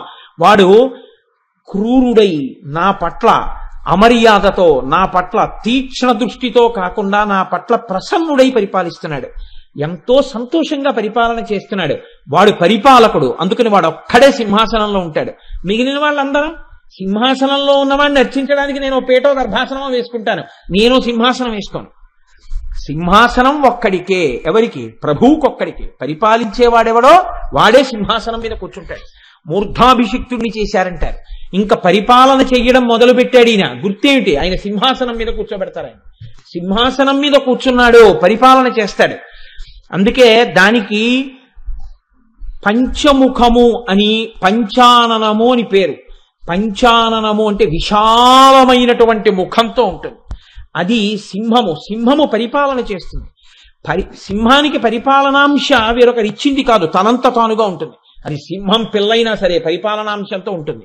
ఆ పరిపాలనాంశ కలిగినటువంటి పుట్టుకతో పరిపాలనాంశ కలిగినటువంటి సింహం ఎటువంటిదో ఆ సింహమును ఆసనముగా కలిగినటువంటి వాడు కూడా అలా పరిపాలనాంశ కలిగినటువంటి వాడే. అందుకే మనం చూడండి, మీరు పూజ మొదలెడితే దేంతో? ఏదున్నా లేకపోయినా పంచపాత్ర ఉండాలి కదండి. ఆచమనం చెయ్యాలిగా. పంచపాత్ర ఒకటి ఉంటే సంధ్యావందనం అయిపోతుంది. కాబట్టి పంచపాత్ర ఉండేది. పంచపాత్ర అంటే ఏ 5 ఉంటాయండి అందులో? పంచపాత్ర అంటే 5 ఉంటాయని పంచపాత్ర అనరు. దాని ముఖం సింహంలాగే విశాలంగా ఉంటుంది, మధ్యలో సన్నగా ఉండి లోపల సన్నగా ఉంటుంది. ముఖం మాత్రం విశాలంగా ఉంటుంది, లేకపోతే గ్లాస్ అంటారు దాన్ని. పంచపాత్ర పట్టుకెళ్ళాడంటారు. అంటే అది కూడా సింహమే. పంచ అన్న శబ్దంలోంచి తయారైంది పంచపాత్ర అన్నది. అందుకని ఉపాసన కూడా అక్కడే మొదలు. కాబట్టి సింహాసనము, ఈ సింహాసనం మీద కూర్చున్నవాడెవరో ఆయన పరిపాలకుడు. అమ్మవారు ఎక్కడ కూర్చునుంది? సింహాసనం మీద కూర్చునుంది. శ్రీమత్ సింహాసనేశ్వరి. ఇప్పుడు ఆ తల్లి సింహాసనం మీద కూర్చునుంటే అందరూ సింహాసనం మీద కూర్చున్న వాళ్ళు అన్నప్పుడు ఏదో ఓ కొయ్య దొంగనో దాన్ని తీసుకొచ్చి దాంతో సింహం తయారు చేసి ఓ ఆసనం వేసి రెండు పక్కల ఇలా సింహాలు పెట్టి దాని మీద ఇలా చెయ్యేసి ఓ మెత్తటి పరుపు వేసి కూర్చోండి అంటారు. సింహాసనం మీద కూర్చున్నాడంటారు. అంతేకాని నిజంగా ఓ సింహాన్ని తీసుకొచ్చి అక్కడ కూర్చోబెట్టి అయ్యా దీని మీద మీరు కూర్చోండి అంటే ఎవడో కూర్చోడేమో. అలా ఎవరు కూర్చోరు. మహానుభావుడు ఆయన కూర్చున్నాడంటే అయ్యప్ప స్వామి కూర్చున్నాడు. పెద్ద పులి మీద కూర్చున్నాడు. సింహం మీద అసలు ఒకరు అడిగారా అడగలేదా అని చూడకుండా సింహాన్ని నిజంగా తనంత తానుగా వాహనం చేసుకున్నది లోకంలో ఎవరు? మా అమ్మ ఒక్కతే. అమ్మవారు ఒక్కతే సింహాన్ని వాహనం చేసుకుని సింహవాహన అయింది ఆవిడ. ఆవిడికి వేరొకరు సింహం మీద ఆసనం తీసుకొచ్చి నిజంగా కొయ్య దుంగతో చేసిన సింహాసనం మీద కూర్చోబెట్టలేదు. ఆవిడ ఆసనం సింహమే. ఆవిడ సింహం ఎక్కే యుద్ధం చేసింది. సింహాసనం మీద యుద్ధం చేసినప్పుడే మహిషాసురుడి తరపున అంధకుడు వస్తే సింహం మాంసపు ముద్ద చేసి పంజాతో ఒక్క దెబ్బ కొట్టి మింగేసింది. అటువంటి సింహం మామూలు సింహం కాదు. పెద్ద పెద్ద రాక్షసుల్ని పంజాలతో కొట్టి చంపే సింహం అంటే అదేం మందంగా నడవదు ఏనుగులాగా. సింహం పరిగెత్తడం అంటే యుద్ధభూమిలో ఏం రథం వెళ్ళినట్టు ఉండదు. అటువంటి సింహం మీద ఆవిడ కూర్చుంటుంది. ఆవిడ కూర్చున్నప్పుడు సింహం మీద కూర్చుంటే ఎలా ఉంటుంది? సింహమే అలా ఉంటే సింహం మీద కూర్చుని సింహం వేగానికి ఒరిగిపోకుండా తాను కూడా కదులుతూ అంతకన్నా ఉగ్రంగా కూర్చుని చంపుతుంది. మరి అటువంటి చంపే అమ్మని ఉపాసన చేయడం భయం కాదా? కాదు. అమ్మ చంపేది నీ శత్రువుల్ని, నిన్ను కాదు. ఆ అమ్మ నీ పట్ల ప్రసన్నమూర్తి. నీ కోసం వీధిలో వాళ్ళతో దెబ్బలాడుతున్న నీ అమ్మ నీ పట్ల కారుణికురాలు. ఆమె పట్ల నీకు భయం ఎందుకు? ఆవిడకి సహజంగా సింహం వాహనం. అందుకని శ్రీమత్ సింహాసనేశ్వరి దేవి భాగవతంలో వ్యాసుడు అంటాడు, శ్వేతానన కృష్ణనేత్ర సంరక్తాధర పల్లవ తామ్రపాణి తలాకాంత దివ్యభూషణ భూషిత అష్టాదశ భుజాదేవి సహస్రభుజమండిత సంభూతాసురనాశాయ తేజోరాశి సముద్భవ అంటాడు. తేజోరాశి, ఒక పెద్ద తేజస్సు తీసుకొచ్చి కూర్చోబెడితే ఎలా ఉంటుందో అలా ఉంటుంది ఆవిడ. అష్టాదశ భుజాదేవి 18 చేతులతో ఆవిర్భవించింది. ఇలా చూసి అమ్మవారికి 18 చేతులు అనుకున్నారంతే. సహస్ర భుజమండిత 1000 భుజాలైపోయాయి. ఎప్పుడైపోయాయి ఎవరికి తెలియదు. సింహం మీద కూర్చొని మహిషాసుర మర్దనం చేసినప్పుడు అలా చేసింది. అంతే. దేవతలందరూ ఆ సింహం మీద వెడిలి మహిషాసుర మర్దనం చేస్తున్న తల్లిని చూసి అయిగిరి నందిని నందితమోదిని విశ్వ వినోదిని నందినుతే గిరివర వింధ్య శిరోధిని వాసిని విష్ణు విలాసిని విష్ణునుతే అని మనం శారదా నవరాత్రుల్లో అనుసంధానం చేస్తుంటాం కదా. స్తోత్రం చేశారు. మీరు నిజంగా సింహవాహన ఎవరు? ఆ తల్లే. ఆవిడ సహజంగా సింహము వాహనముగా కలిగినది కాదు. ఆ సింహాసనంలో ఉన్నటువంటి తల్లికి భయపడి ఈ లోకంలో ఉండేటటువంటి పరిపాలన అంతా జరుగుతోంది. పరిపాలన దేని వల్ల జరుగుతుంది? ప్రభువు అన్ని వేళలా అందరి మధ్య ఉండి ఉద్యోగుల మధ్యలో పనిచేయడు. ప్రభువు ఎక్కడో ఉంటాడు. కానీ ఎందుకు భయపడతారు? అమ్మో ఆయనకి తెలిసిందంటే అని భయపడుతుంటారు. ప్రభువుకి తెలిస్తే ఎవరా ప్రభువు? సింహాసనంలో కూర్చున్నవాడు. సింహాసనంలో కూర్చున్న అమ్మవారి ఆజ్ఞకి భయపడిన కారణం చేతనే మనం బ్రతికుండడానికి అత్యంత అవసరమైనటువంటి వాయువు మనం వెళ్ళి పీల్చనవసరం లేకుండా మన దగ్గరికి వచ్చి మనలో పెడుతోంది. అలా వెళ్ళకపోతే అమ్మవారు ఒప్పుకోదు. కాబట్టి నీరు ప్రవహించి వెడుతోందంటే అమ్మవారి యొక్క అనుగ్రహం. ఆ క్షణానికి ఊపిరి తీసేస్తున్నాడంటే యమధర్మరాజు గారికి అమ్మవారి భయం. ఎవరెవరి పనులు వాళ్ళు చెయ్యాలో అలా చేస్తున్నారంటే కేవలం ఆ తల్లి యొక్క భయానికి ఈ బ్రహ్మాండాలన్నీ అలా నడుస్తున్నాయి. భూమి అలా తిరుగుతోంది, సూర్యుడు అలా ప్రకాశిస్తున్నాడు, అగ్ని అలా వేడిగా ఉంది. ఆ తల్లి ఆజ్ఞకి భయపడి ఈ లోకం అంతా నడుస్తోంది. అలా కూర్చున్న తల్లి, అలా పరిపాలించిన తల్లి ఎవరో ఆవిడ సింహాసనంలో కూర్చుంది. కాబట్టి ఆవిడ శ్రీమత్ సింహాసనేశ్వరి కాదుట. కశ్యప పశ్యకోభవతి అని సింహ అన్న శబ్దాన్ని వ్యత్యస్తం చేస్తే, అంటే కొంచెం అటు ఇటు మారిస్తే హంసి అవుతుంది. మీరు చూడండి, వేదంలో కశ్యప అన్న శబ్దాన్ని వ్యత్యస్తం చేస్తే పశ్యక అవుతుంది. వేదం కశ్యప అన్న శబ్దాన్ని పశ్యక అని చెప్పింది. అలాగే సింహ అన్న పదాన్ని వ్యత్యస్తం చేస్తే హంసి అవుతుంది. హంసి అంటే ఏమిటండి? తన్నో హంసి ప్రచోదయాత్ అంటుంటారు. హంసి అంటే మందంగా నడవవలసినటువంటిది, చాలా మెల్లమెల్లగా మెల్లమెల్లగా నడుస్తుంది హంస, కంగారు కంగారుగా నడవదు. అందుకే హంస దేనికి ప్రసిద్ధి అంటే నడకకి ప్రసిద్ధి. పరమహంస అంటారు. పరమహంసలు ఏం చేస్తారు? జగత్తుని బ్రహ్మాన్ని వేరు చేసి చూస్తారు. అలాగే యోగనిష్టలోకి ప్రవేశించేటటువంటి వాడు తన ఊపిరిని చాలా మందంగా పీల్చి చాలా మెల్లగా విడిచిపెడుతుంటారు. అంతేగాని ఆయాసం వచ్చిన వాళ్ళ గబగబగబా పీల్చరు. అలా మెల్లగా పీల్చి మెల్లగా విడిచిపెడుతున్నప్పుడు ఈ ఊపిరిని తీసి ఊపిరిని విడిచిపెట్టడం కారణంగా ఉన్నాడు అంటున్నారు. చాలా జాగ్రత్తగా మీరు గమనించండి. వీడు ఉన్నాడు భవతి అని దేన్ని బట్టి అంటారు? ఊపిరి లోపలికి వెళ్ళాలి, ఊపిరి బయటికి రావాలి. ఊపిరి లోపలికి ఎక్కడ వరకు వెళ్ళాలి అంటే అని పీల్చేసి ఇంకా పీల్చేస్తానన్నారు అనుకోండి, వెళ్ళదు. కొంతవరకు పీల్చాక ఆగిపోతుంది. ఆగిపోయాక ఏమవుతుంది? మళ్ళీ వదిలిపెట్టేయాలి. మళ్ళీ చాలా వదిలిపెట్టేస్తాను అన్నారు అనుకోండి, కొంతవరకు, ఆ తర్వాత వదిలిపెట్టలేరు, మళ్ళీ పీల్చేయాలి. ఈ పీల్చేటట్టు వదిలేటట్టు, కొంతవరకే పీల్చగలిగేట్టు కొంతవరకే వదిలిపెట్టేట్టు, ఓ 2-3 రోజులు ఊపిరి తీసే గొడవ లేకుండా పీల్చి లోపల పెట్టేసుకుంటానండి, నేను పీల్చేస్తానంటే ఏం కుదరదు. అది మెల్లగా పీల్చి అలా ఎప్పుడూ పీలుస్తూ ఉండవలసిందే, ఎప్పుడూ వదిలిపెడుతూ ఉండవలసిందే.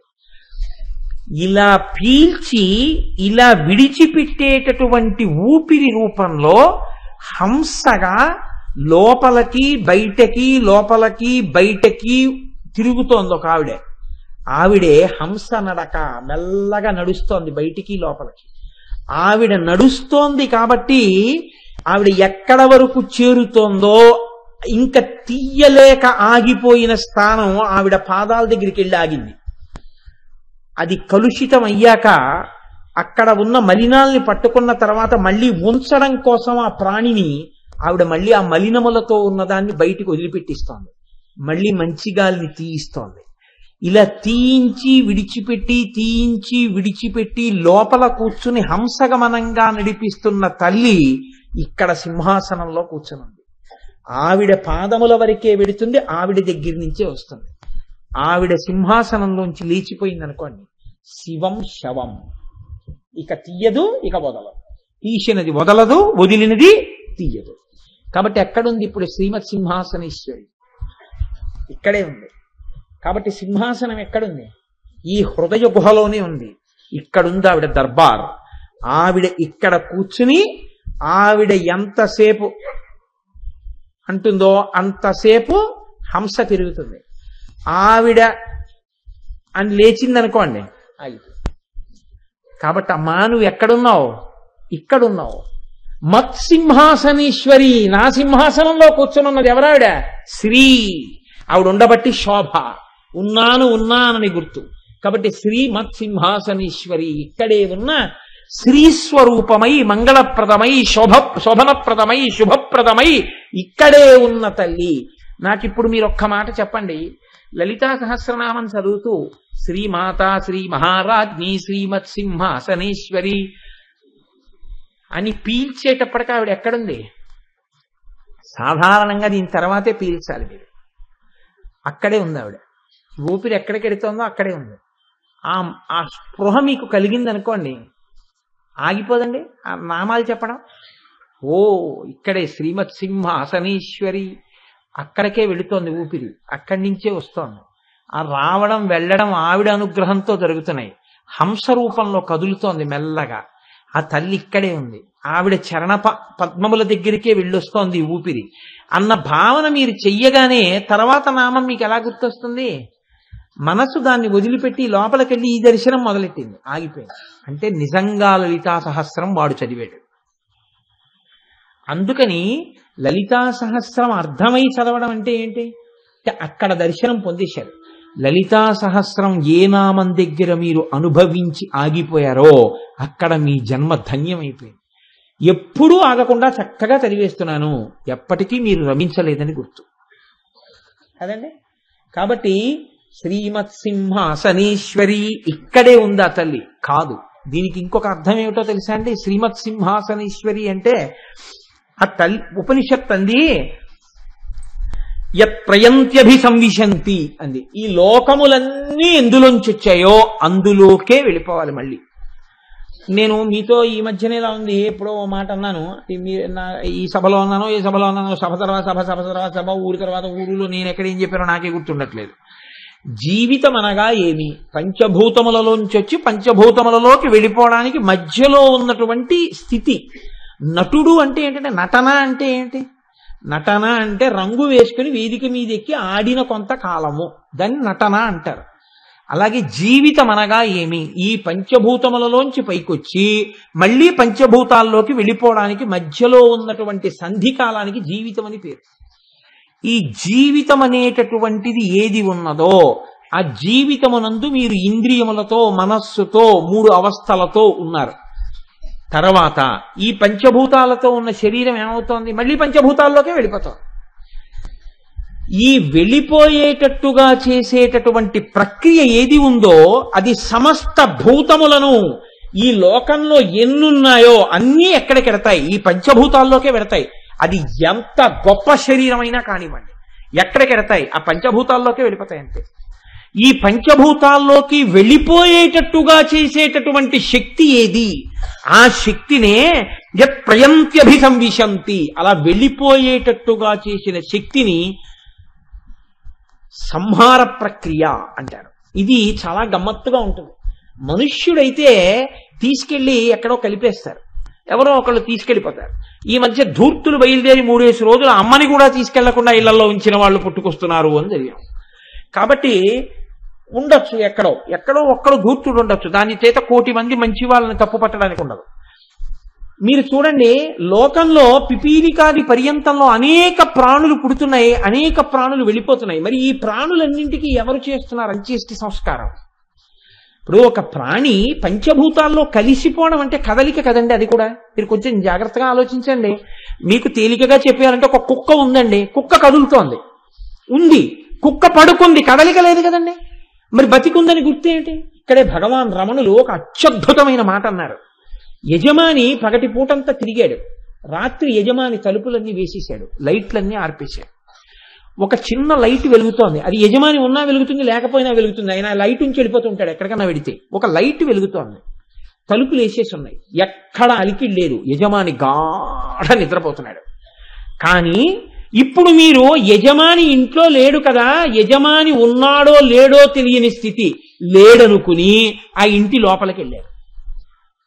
యజమాని నిద్రపోయినా నిద్రపోనిది ఒకటి ఉంది యజమానిని రక్షించుకోవడానికి, ఆ ఇంటి కుక్క. అది తిరుగుతూనే ఉంటుంది, ఇంట్లోకి బయటికి, అరుగు మీదకి బయటికి తిరుగుతోంది. అది భౌ అని అరిచింది. కదలిక లేకుండా ఉన్నాం మనం ఒకప్పుడు. ఇప్పుడు రాత్రి నిద్రపోతున్నప్పుడు కదలిక లేదు. కదలిక లేకుండా అయిపోయిందండి తీసుకెళ్ళిపోదాం అంటారేంటి? ఒక కదలిక ఉంది. ఇంటి కుక్క ఒకటి పైకి లోపలికి బయటికి, లోపలికి బయటికి వెడుతోంది. హంసగా వెళ్ళిన ఆవిడే, మీరు హేయంగా చెప్పిన ఆవిడే కదులుతోంది. ఇది కదులుతున్నంతసేపు అలా ఏం తీసుకెళ్ళిపోరు, ఉన్నాడనే అంటారు ఇంకా కదండి. కానీ అది కూడా ఆగిపోయింది కుక్కకి. ఇప్పుడు కుక్క పూర్తిగా ఆగిపోయింది కదా, ఇప్పుడు కుక్క ఉన్నది అనడానికి ఏం లేదు. కానీ ఇప్పుడు ఈ కుక్క అనబడేటటువంటి నామరూపములు కలిగిన జీవి పంచభూతములలోకి వెళ్ళాలా వద్దా? ఇప్పుడు ఈ నామరూపములు కలిగిన కుక్క రూపం, కుక్క శరీరం పంచభూతాల్లోకి కలవాలంటే కదలిక ఉందా లేదా? ఈ పంచభూతాల్లో కదిలిపోవాలా? అప్పుడు ఎవరు కదుపుతారు? మనిషి కంటే పోనీ ఎవరో కలిపారు, ఎవరో తీసుకెళ్లారు, ఏదో చేశారు. కుక్కను ఎవరు చేశారు? అంటే ప్రాణ అపాన వ్యాన ఉదాన సమాన నాగ కూర్మ కృకర ధనంజయ దేవదత్తములని 10 వాయువులు ఉంటాయి. ఇందులో లోపల ఉండేటటువంటి ధనంజయం అనే వాయువు ఏం చేస్తుందంటే ఆ శరీరం ఉబ్బిపోయేటట్టు చేసేస్తుంది. అంటే లోపల ఉబ్బిపోయేటట్టు చేస్తుంది ఆ వాయువు. ఇప్పుడు అది ఏం చేస్తుందంటే ఉబ్బుతుంది కుక్క. అందుకే చూడండి, ఒక కుక్కని పడేస్తారు, ఉబ్బిపోతుంది శరీరం, ఉబ్బిపోయి పగిలిపోతుంది. పగిలిపోయిన తర్వాత క్రిములు కీటకాలు అన్ని తినేస్తుంటాయి. క్రమక్రమంగా ఆ చర్మం శిథిలం అయిపోయి మట్టిలో కలిసిపోతుంది. ఇప్పుడు ఆ మొదట ఉబ్బిపోవడం అన్న కదలిక లేకపోతే అది పగలదు అసలు. కాబట్టి పంచభూతాలలోకి కలిపేసే శక్తి ఎప్పుడూ తిరుగుతూనే ఉంది అన్ని ప్రాణుల యందు. అది ఆ కదలిక ఏదుందో అది సంహార ప్రక్రియ. దాని గురించి భయపడిపోయి ఆలోచించవలసిన అవసరం లేదు అని చెప్పింది శాస్త్రం. ఎందుకో తెలుసా అండి, దీన్ని మోక్ష సాధనంగా మీరు ఆలోచిస్తే ఈశ్వరుణ్ణి చేరిపోవడమే మనిషి జీవితంలో ఉండేటటువంటి ప్రధాన ప్రయోజనం. మనిషిగా పుట్టినవాడు ఏం చెయ్యాలి అంటే భగవంతుల్లో కలవాలి. భగవంతుల్లో ఎన్ని జన్మలెత్తినా కలవకుండా భోగం భోగం భోగం భోగం అంటూ ఉండిపోయాడు అనుకోండి, ఇలాంటి వాళ్ళందరినీ తనలో కలుపుకోవాలి అమ్మవారు ఎప్పుడో ఒకప్పుడు. ఇక వాడు కలవడం. ప్రభుత్వం ఏం చేస్తుందంటే వీడి జన్మలో వీడు పాస్ అవడం, 12 మార్లు 10వ తరగతి పరీక్ష రాసిన వాడిని పాస్ చేయిస్తున్నాము అంటుంది. వాడు పాస్ అయిపోతాడు. లేకపోతే ఈసారి లెక్కల పరీక్షలో 15 మార్కులు వచ్చిన వారికి 20 మార్కులు మోడరేషన్ ఇచ్చి పాస్ చేస్తున్నాం అంటుంది. అంటే వాడు తెచ్చుకోలేదు, గవర్నమెంట్ పాస్ చేసేసింది. వాడు ఇప్పుడు వాడు పాస్ అయ్యాడా, ఇంకోళ్ళు పాస్ చేసేసారా? పాస్ చేసేశారు. అలాగా వాడంతట వాడికి ప్రమోషన్ తెచ్చుకోవడానికి కావలసిన నైపుణ్యం లేదు, కానీ వాడికి సీనియారిటీ వచ్చేసింది, వయసు వచ్చేసిందని ప్రమోషన్ ఇచ్చేశారు. ఇప్పుడు వాడికి వచ్చేయి లేదు, వాడు తెచ్చేసుకున్నాడు కాలగతిలో. అలా సీనియారిటీ కమ్ సూటబిలిటీ అన్న సీనియారిటీతో ఇచ్చేస్తుంటారు కదండి. అలా అంటే నేను ఎవరిని విమర్శించట్లేదు, అదొక విధి విధానం ఎవరో పెట్టుకున్నారు పెద్దలు, వాళ్ళ బుద్ధిలో ఏం పెద్ద పెద్ద ఆలోచనలు ఉన్నాయో. కాబట్టి హింస, హింస అన్న శబ్దానికి అర్థం ఏంటంటే సింహ అన్న శబ్దం హింసించునది అని ఒక అర్థం. సింహ శబ్దానికి హింసించునది అంటే ప్రళయకాలంలో తనని పొందలేకుండా ఉండిపోయినటువంటి జీవుల్ని అమ్మవారు ఏం చేస్తుందంటే, ఇక వీడు నన్ను పొందడం అన్నది కుదరదు, వీడికి అసలు ఏ ఉపాసన లేదు, వీడు ఎన్ని జన్మలెత్తినా ఇలాగే ఉంటున్నాడు, కాబట్టి వీడు నన్ను పొందడం కాదు, నేనే వీడిని పొందేస్తాను, గొడవ వదిలిపోతున్నాడు. అంటే ప్రభుత్వమే వీడి పాస్ చేసేసినట్టు. ఏం చేస్తుంది? ఇలాంటి వాళ్ళందరూ నల్లపూసల్లా పడుంటే అమ్మవారు ఏం చేస్తుందంటే ఓ మైనపు ముద్దలా దొల్లుతుంది వీళ్ళ మధ్యలో.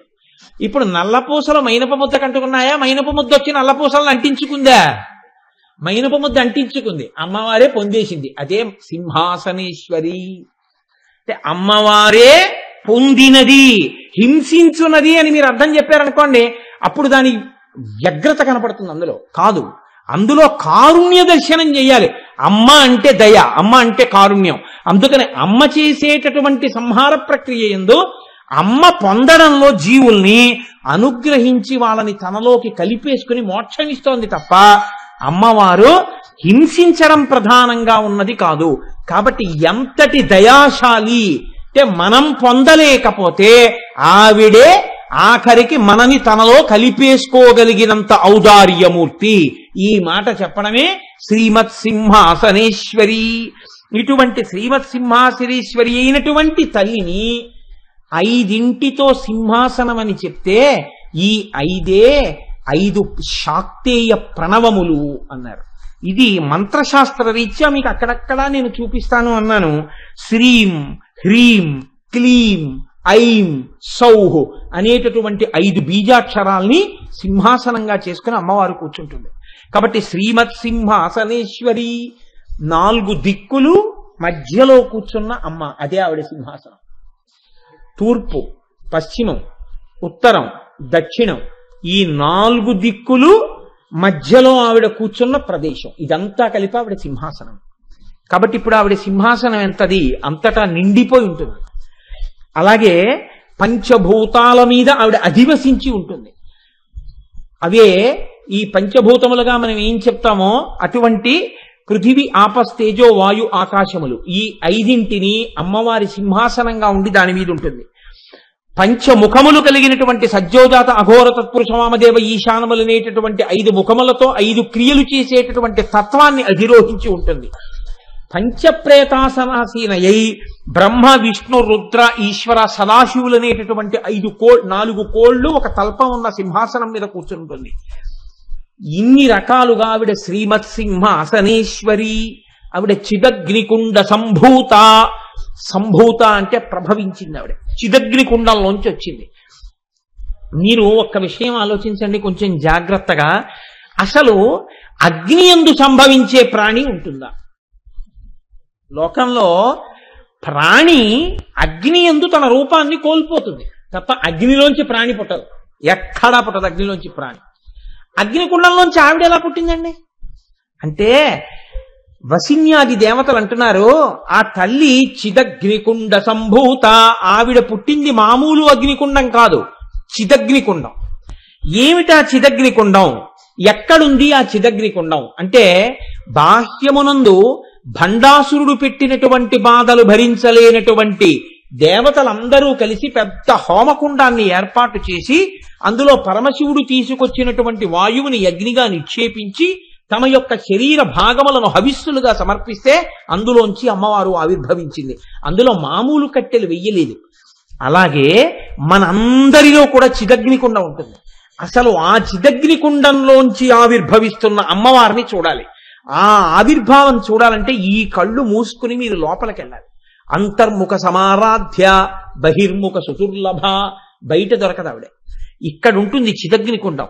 ఇక్కడ కట్టెలు లేకుండా అగ్ని ఎలా ప్రకాశిస్తోంది అంటే, అంతర్నిరంతం నిరింధన మేధమాని మోహాంధకార పరిపంధిని సంవిదగ్న. ఇక్కడే జ్ఞానం అనేటటువంటి అగ్నిహోత్రం ప్రకాశిస్తూ ఉంటుంది. లోపల ఉన్న జ్ఞానమన్న అగ్ని ప్రకాశిస్తే ఆ అగ్ని యొక్క ప్రకాశంలో, అగ్నికి ప్రకాశం ఉంటుంది, అగ్నికి వేడి ఒక్కటే కాదు, చీకట్లో చలిమంట వేశారనుకోండి, మీకు ఆ మంట యొక్క ప్రకాశంలో వస్తువులు కనపడుతుంటాయి. ఈ ప్రకాశము అగ్నికి ఉన్నట్టే జ్ఞానమునకు ప్రకాశం ఉంటుంది. ఈ ప్రకాశము కలిగిన జ్ఞానము దేన్ని తీసేస్తుంది? అజ్ఞానం అనేటటువంటి చీకటిని తీసేస్తుంది. ఈ జ్ఞానము కలిగితే ఉత్తర క్షణంలో అజ్ఞానము పోతే మోక్షమునకు యోగ్యత కలుగుతుంది. ఏమిటండి అజ్ఞానం, ఏమిటండి అజ్ఞానం అనొచ్చు. మీకు నేను తేలిక మాటల్లో చెప్పాలి అంటే, అజ్ఞానమనగా మాయ, అజ్ఞానమనగా అవిద్య. మాయ పోతే ఉండేదే జ్ఞానము. మాయ పోవడం జ్ఞానం ఉండడం అంటే ఎంత సులభంగా ఉంటుందో తెలుసా అండి. అనుష్ఠానంలోకి తేవడం కష్టం, కానీ మాయ అనగా తేలిక మాటలో మీరు బాగా గుర్తుపెట్టుకోండి, నామము రూపము మాయ. రూపము మాయ, నామము మాయ. నేను మీకు ఒక్క ఉదాహరణ చెప్తా.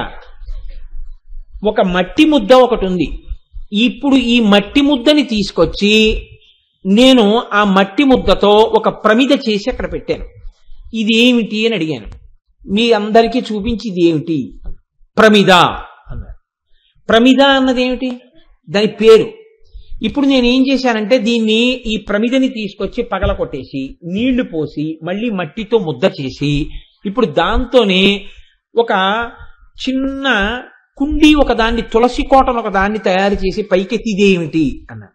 తులసి కోట అన్నారు. బాగా గుర్తుపట్టండి. తులసి కోటగా తయారు చేసి చూపించినప్పుడు ప్రమిద అని ఎవరైనా అన్నారనుకోండి, నవ్వుతారు అందరు. అదేంటంటే తులసి కోట ప్రమిద ఏమిటంటే, నేను ప్రమిదని చూపిస్తే తులసి కోట అన్నారు. ఇప్పుడు మీరు ఒకటి ఆలోచించండి, ఈ మట్టి ప్రమిద కోట, మట్టి తులసి లేకపోతే ప్రమిద. మట్టి ప్రమిద కోట కాదు, మట్టి తులసి లేకపోతే తులసి కోట కాదు, ప్రమిద కాదు, తులసి కోట కాదు. మీరు ఎలా చేస్తే అలా అవుతోంది. ఎలా మీరు చూస్తే, ఏ పేరుతో ఊహిస్తే ఆ పేరుతో ఇలా ఉంటుందని మీరు అనుకున్నట్టు కనపడిన నామము రూపము మాయ. మట్టిగా ఉన్నది సత్యం. అసలు మట్టి దాని సత్యం. మీకు పైకి కనపడినది మాయ, ఉన్నది బంగారం. అది ఈ ఉంగరంగా ఉంటే ఉంగరం. ఉంగరమని పేరు కలిగిన నామము రూపము మాయ, ఉన్న బంగారమే సత్యం. బంగారం లేకపోతే ఉంగరము లేదు, ఉంగరం అన్న పేరు లేదు, ఉంగరం అనేటటువంటి ఆభరణము లేదు, రూపము లేదు, నామము లేదు. నామము రూపము లేకుండా బంగారం ఉంటుందా? ఉంగరంగా కాకుండా ఉంగరం అన్న పేరు లేకుండా బంగారం ఉండడానికి అవకాశం ఉంటుందా? దానికి అంత పెద్ద అనుమానం ఏంటంటే, ఉంటుందా? ఉంటుంది. ఇప్పుడు ఈ ఉంగరాన్ని కరిగించేసాననుకోండి, బంగారం ఉంటుందా? ఉండదా? ఉంటుంది. బంగారం మీకు ఇవ్వకుండా ఉంగరం చెయ్యి అన్నాను అనుకోండి, ఉంటుందా? ఉండదు. బంగారము లేని నామము రూపము లేవు. నామము రూపము లేకపోయినా బంగారం ఉంది. బ్రహ్మము ఉంటుంది, నామము రూపము మాయ. నామరూపములు మాయ, బ్రహ్మ సత్యం. బ్రహ్మ సత్యం, జగన్మిథ్య. ఇది అనుభవంలోకి వస్తే జ్ఞానం. అది రాకుండా నామరూపములే కనపడుతుంటే మాయ. ఈ మాయని దాటాలంటే అమ్మవారి అనుగ్రహం ఉండాలి. అనుగ్రహం ఉంటే అంతటా ఏం కనపడుతుంది? ఈశ్వరుడే కనపడతాడు. ఈశ్వరుడు తప్ప ఇంకోటి కనపడదు. అంతటా ఉన్నది ఈశ్వరుడే. దుంగగా ఈశ్వరుడు, మైకుగా ఈశ్వరుడు, దీనిగా ఈశ్వరుడు. అందుకే రామకృష్ణ పరమహంస ఒక అత్యద్భుతమైన మాట చెప్తుండేవారు. ఒక ఆయన్ని పట్టుకెళ్ళి ఒక ఆయన వెళ్ళిపోతున్నాడు, తన్నుకు పడిపోయాడు. పడిపోతే స్పృహ తప్పిపోయింది. స్పృహ తప్పిపోయి ఆయన పడుండగా ఓ గుర్రాల దండుకటి పరిగెత్తుకుంటూ ఆయన మించి నడిచి వెళ్ళిపోయింది. వెళ్ళిపోయిన తర్వాత ఆయన ఒంటి నిండా దెబ్బలు తగిలాయి. దెబ్బలు తగిలిన తర్వాత ఎవరో చూశారో ఆయన్ని తీసుకెళ్లారు, కూర్చోబెట్టారు, ముఖం మీద నీళ్లు చల్లారు. తెలివి వచ్చింది. వచ్చిన తర్వాత పక్క వాళ్ళు చెప్పుకుంటూ అయ్యో పాపం ఈయనకి ఇన్ని దెబ్బలు తగిలాయి, అది ఇది అన్నారు.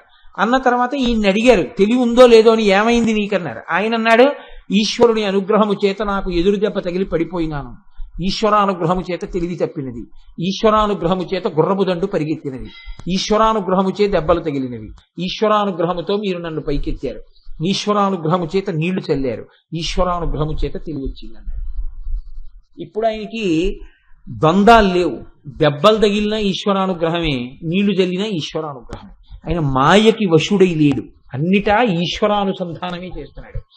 అంతటా ఈశ్వరుణ్ణి చూడగలిగితే నమచ్చోరాయిచ శిష్ప్యాయిచ పేన్యాయిచ జగత్యాయిచ ప్రవాహ్యాయిచ, అంతటా ఈశ్వరుడు. ఇది అంత తేలికయ్యుండుంటే శంకరాచార్యుల వారంతటి వారు కాశీపట్టణంలో పొరపాటు పడి ఎవరు నువ్వు పక్కకి తప్పుకో అని ఉండేవారు కాదు. నేను తప్పుకోనా, నాలో ఆత్మని తప్పుకోనా అన్న తర్వాత మనీషా పంచకం చేశారు. అంత తేలికైతే అందరూ మోక్షాన్ని పొందుండేవారు. మాయ తొలగడం ఆవిడ అనుగ్రహంతోనే తొలగుతుంది. ఎవరికి తొలగుతుందో వాడు మోక్షాన్ని పొందుతాడు. అలా పొందగలిగినటువంటి శక్తి ఏర్పడితే చిదగ్నికుండ సంభూత, కర్రలు లేకుండా ఇక్కడే హోమగుండంలోంచి ఆవిడ అగ్ని రూపంలో జ్ఞానాగ్నిగా పైకి ప్రకాశిస్తోంది.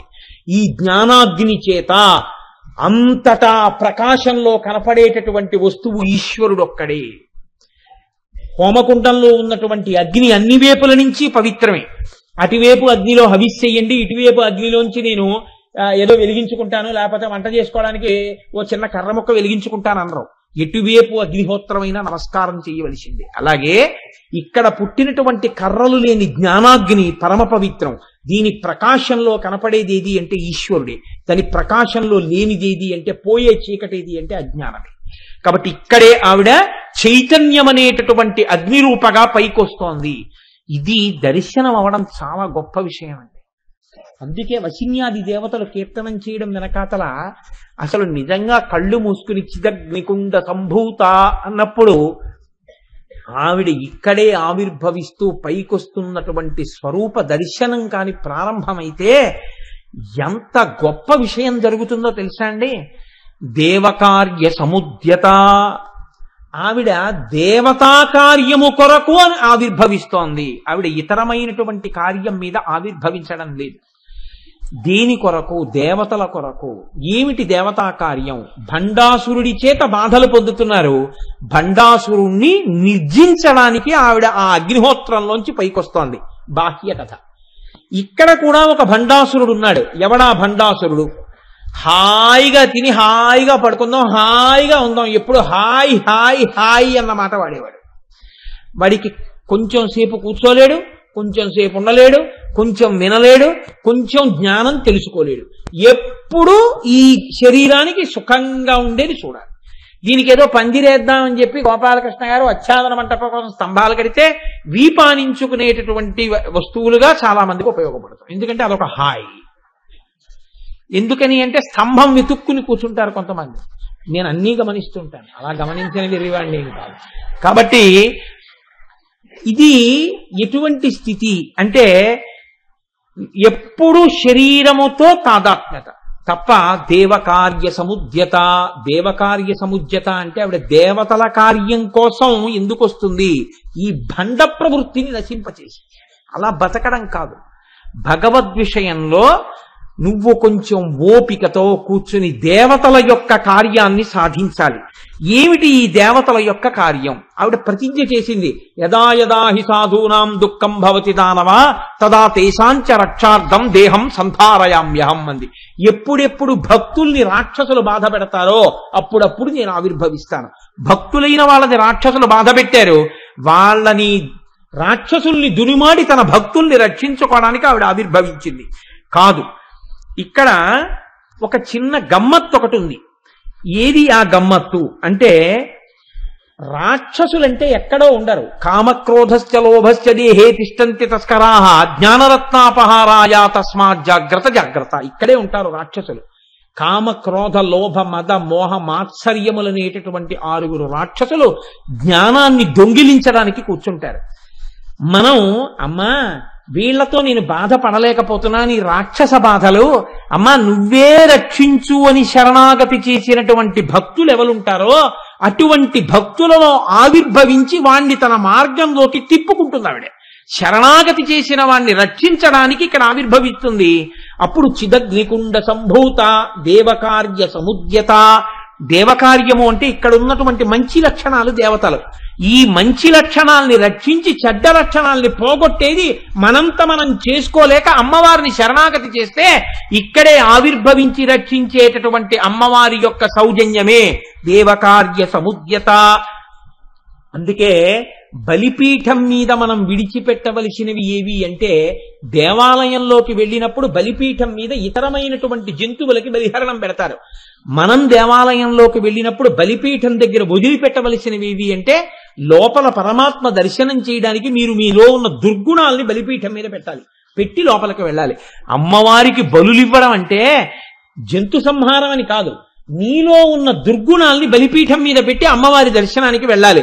అమ్మా ఇవి నేను విడిచిపెట్టేటట్టుగా అనుగ్రహించు, నా యందు సత్వగుణాన్ని ప్రవేశపెట్టు అని మీరు ప్రార్థన చెయ్యగలిగితే ఆవిడ దేవకార్య సముద్యత, దేవతల కార్యాన్ని సాధించడానికి ఆవిడ ఆవిర్భవించింది.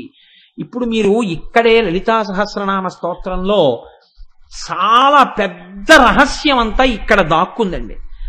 ఇది పసిగట్టగలిగితే, ఇది తెలుసుకోగలిగితే, ఇది ఎవరికైనా జీవితంలో అర్థమైతే, నేను కేవలంగా ఏదో వాచికంగా నోటితో ఈ మాట అనాలని అనడం లేదు, మీరు చాలా జాగ్రత్తగా పసిగట్టే ప్రయత్నం చెయ్యండి.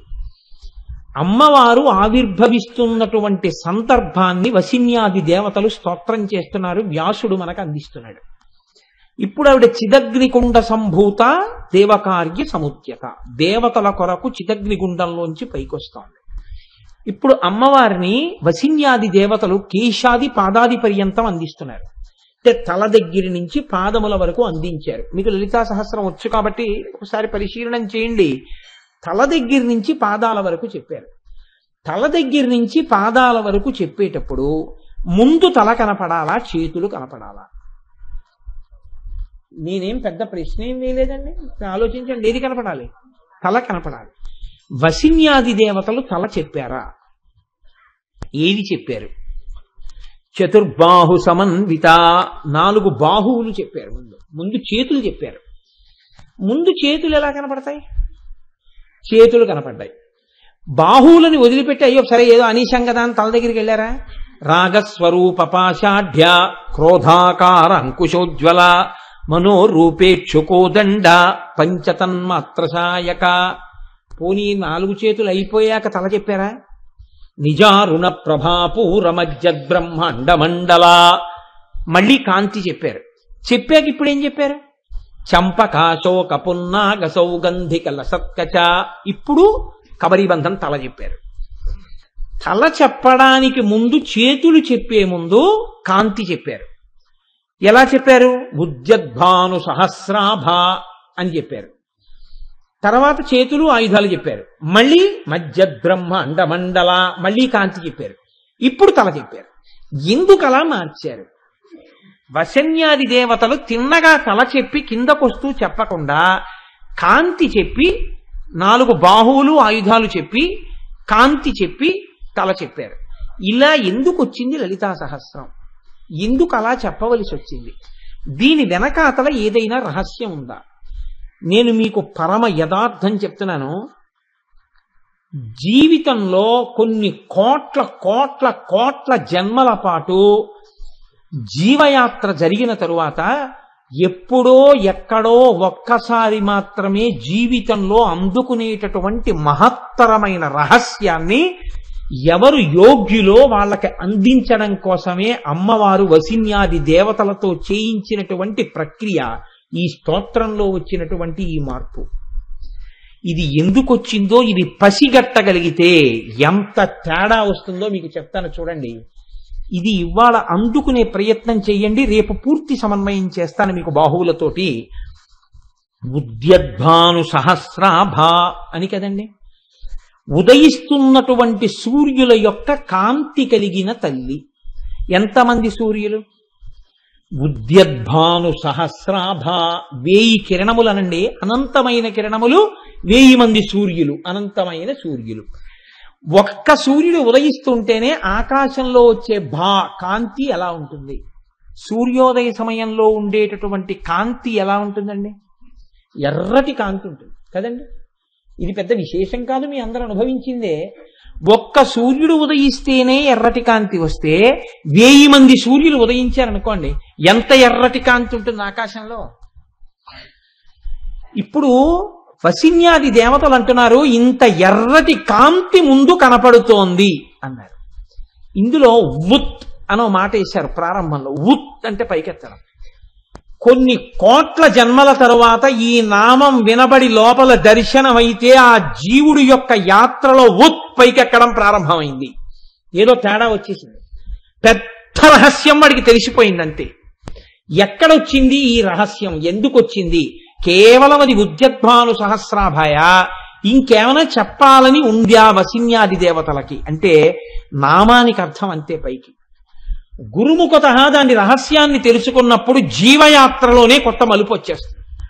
ఎలా వచ్చేస్తుంది అంటే, మనిషి ప్రధానంగా 4 అవలక్షణముల చేత ఎప్పుడూ పతనమైపోతాడు. బాగా గుర్తుపెట్టుకోండి, ఇది మహాభారత వాక్యం. ఒకటి, యవ్వనము చేత పాడైపోతాడు. ఎందుకనంటే యవ్వనంలో ఒంటికి బలం ఉంటుంది, యవ్వనంలో పాడైపోవడానికి కావలసినంత ఓపిక ఉంటుంది. యవ్వనము, ధన సంపత్తి, అధికారము, అవివేకము, ఈ 4 చేత మనిషి పాడైపోతుంటాడు. ఈశ్వరుడిచ్చిన బుద్ధిని సక్రమంగా వినియోగించుకోలేడు. ఈ 4 మనిషి పాడవడానికి ఉపయోగించుకోవడానికి ప్రధానంగా ఏది ఉపయోగపడతాయి? ఇంద్రియాలు, మనస్సు. వీటి వల్లే కదండి అహంకారం. ఈ ఇంద్రియాలని మనస్సుని పాడవకుండా భగవత్పరం చెయ్యడం అన్నది ఎప్పుడు మొదలు పెడతావు? సూర్యోదయంలో మొదలు పెడతావు పూజ. నిద్ర లేవడం అంటే ఎవరు లేచారు? మనసు లేచింది.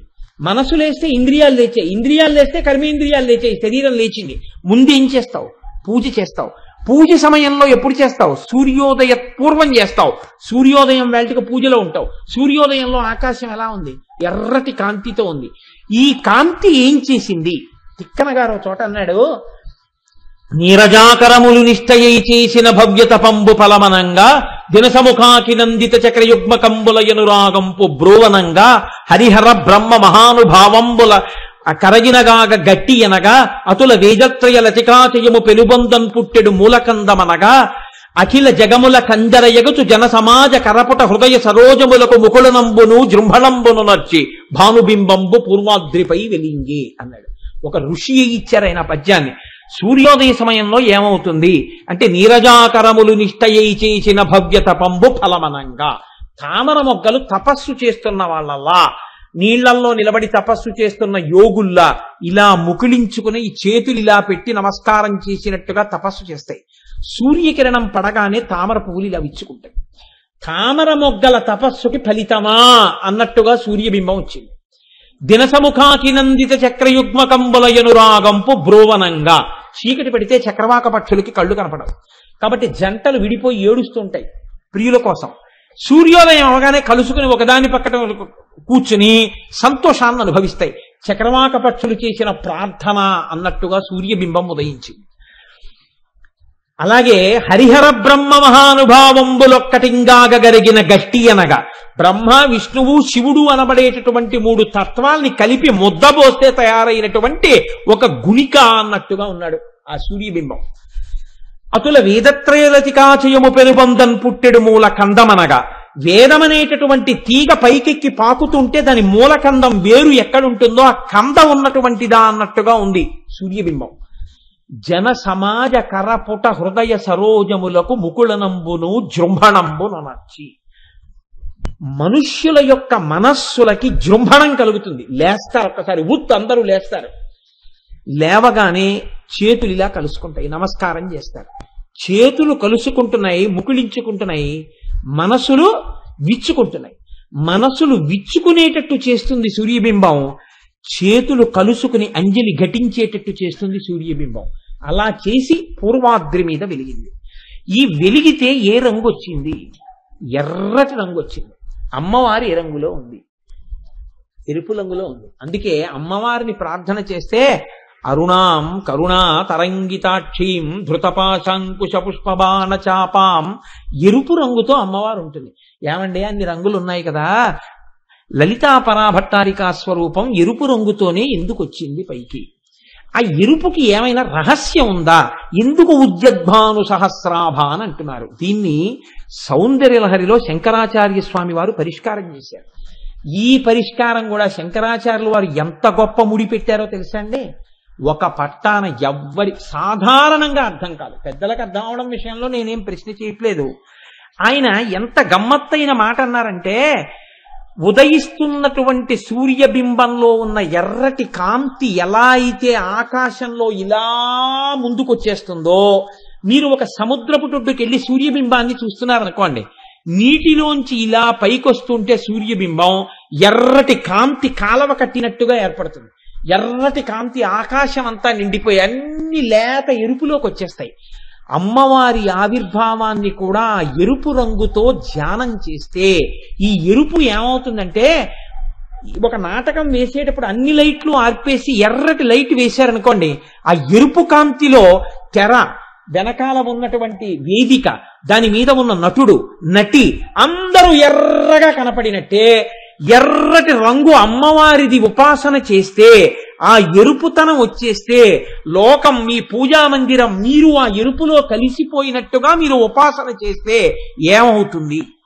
ఎందుకు ఆ ఎరుపుకి గొప్పతనం వచ్చింది? ఎందుకు ఆ మాట వసిన్యాది దేవతలు చెప్పారు?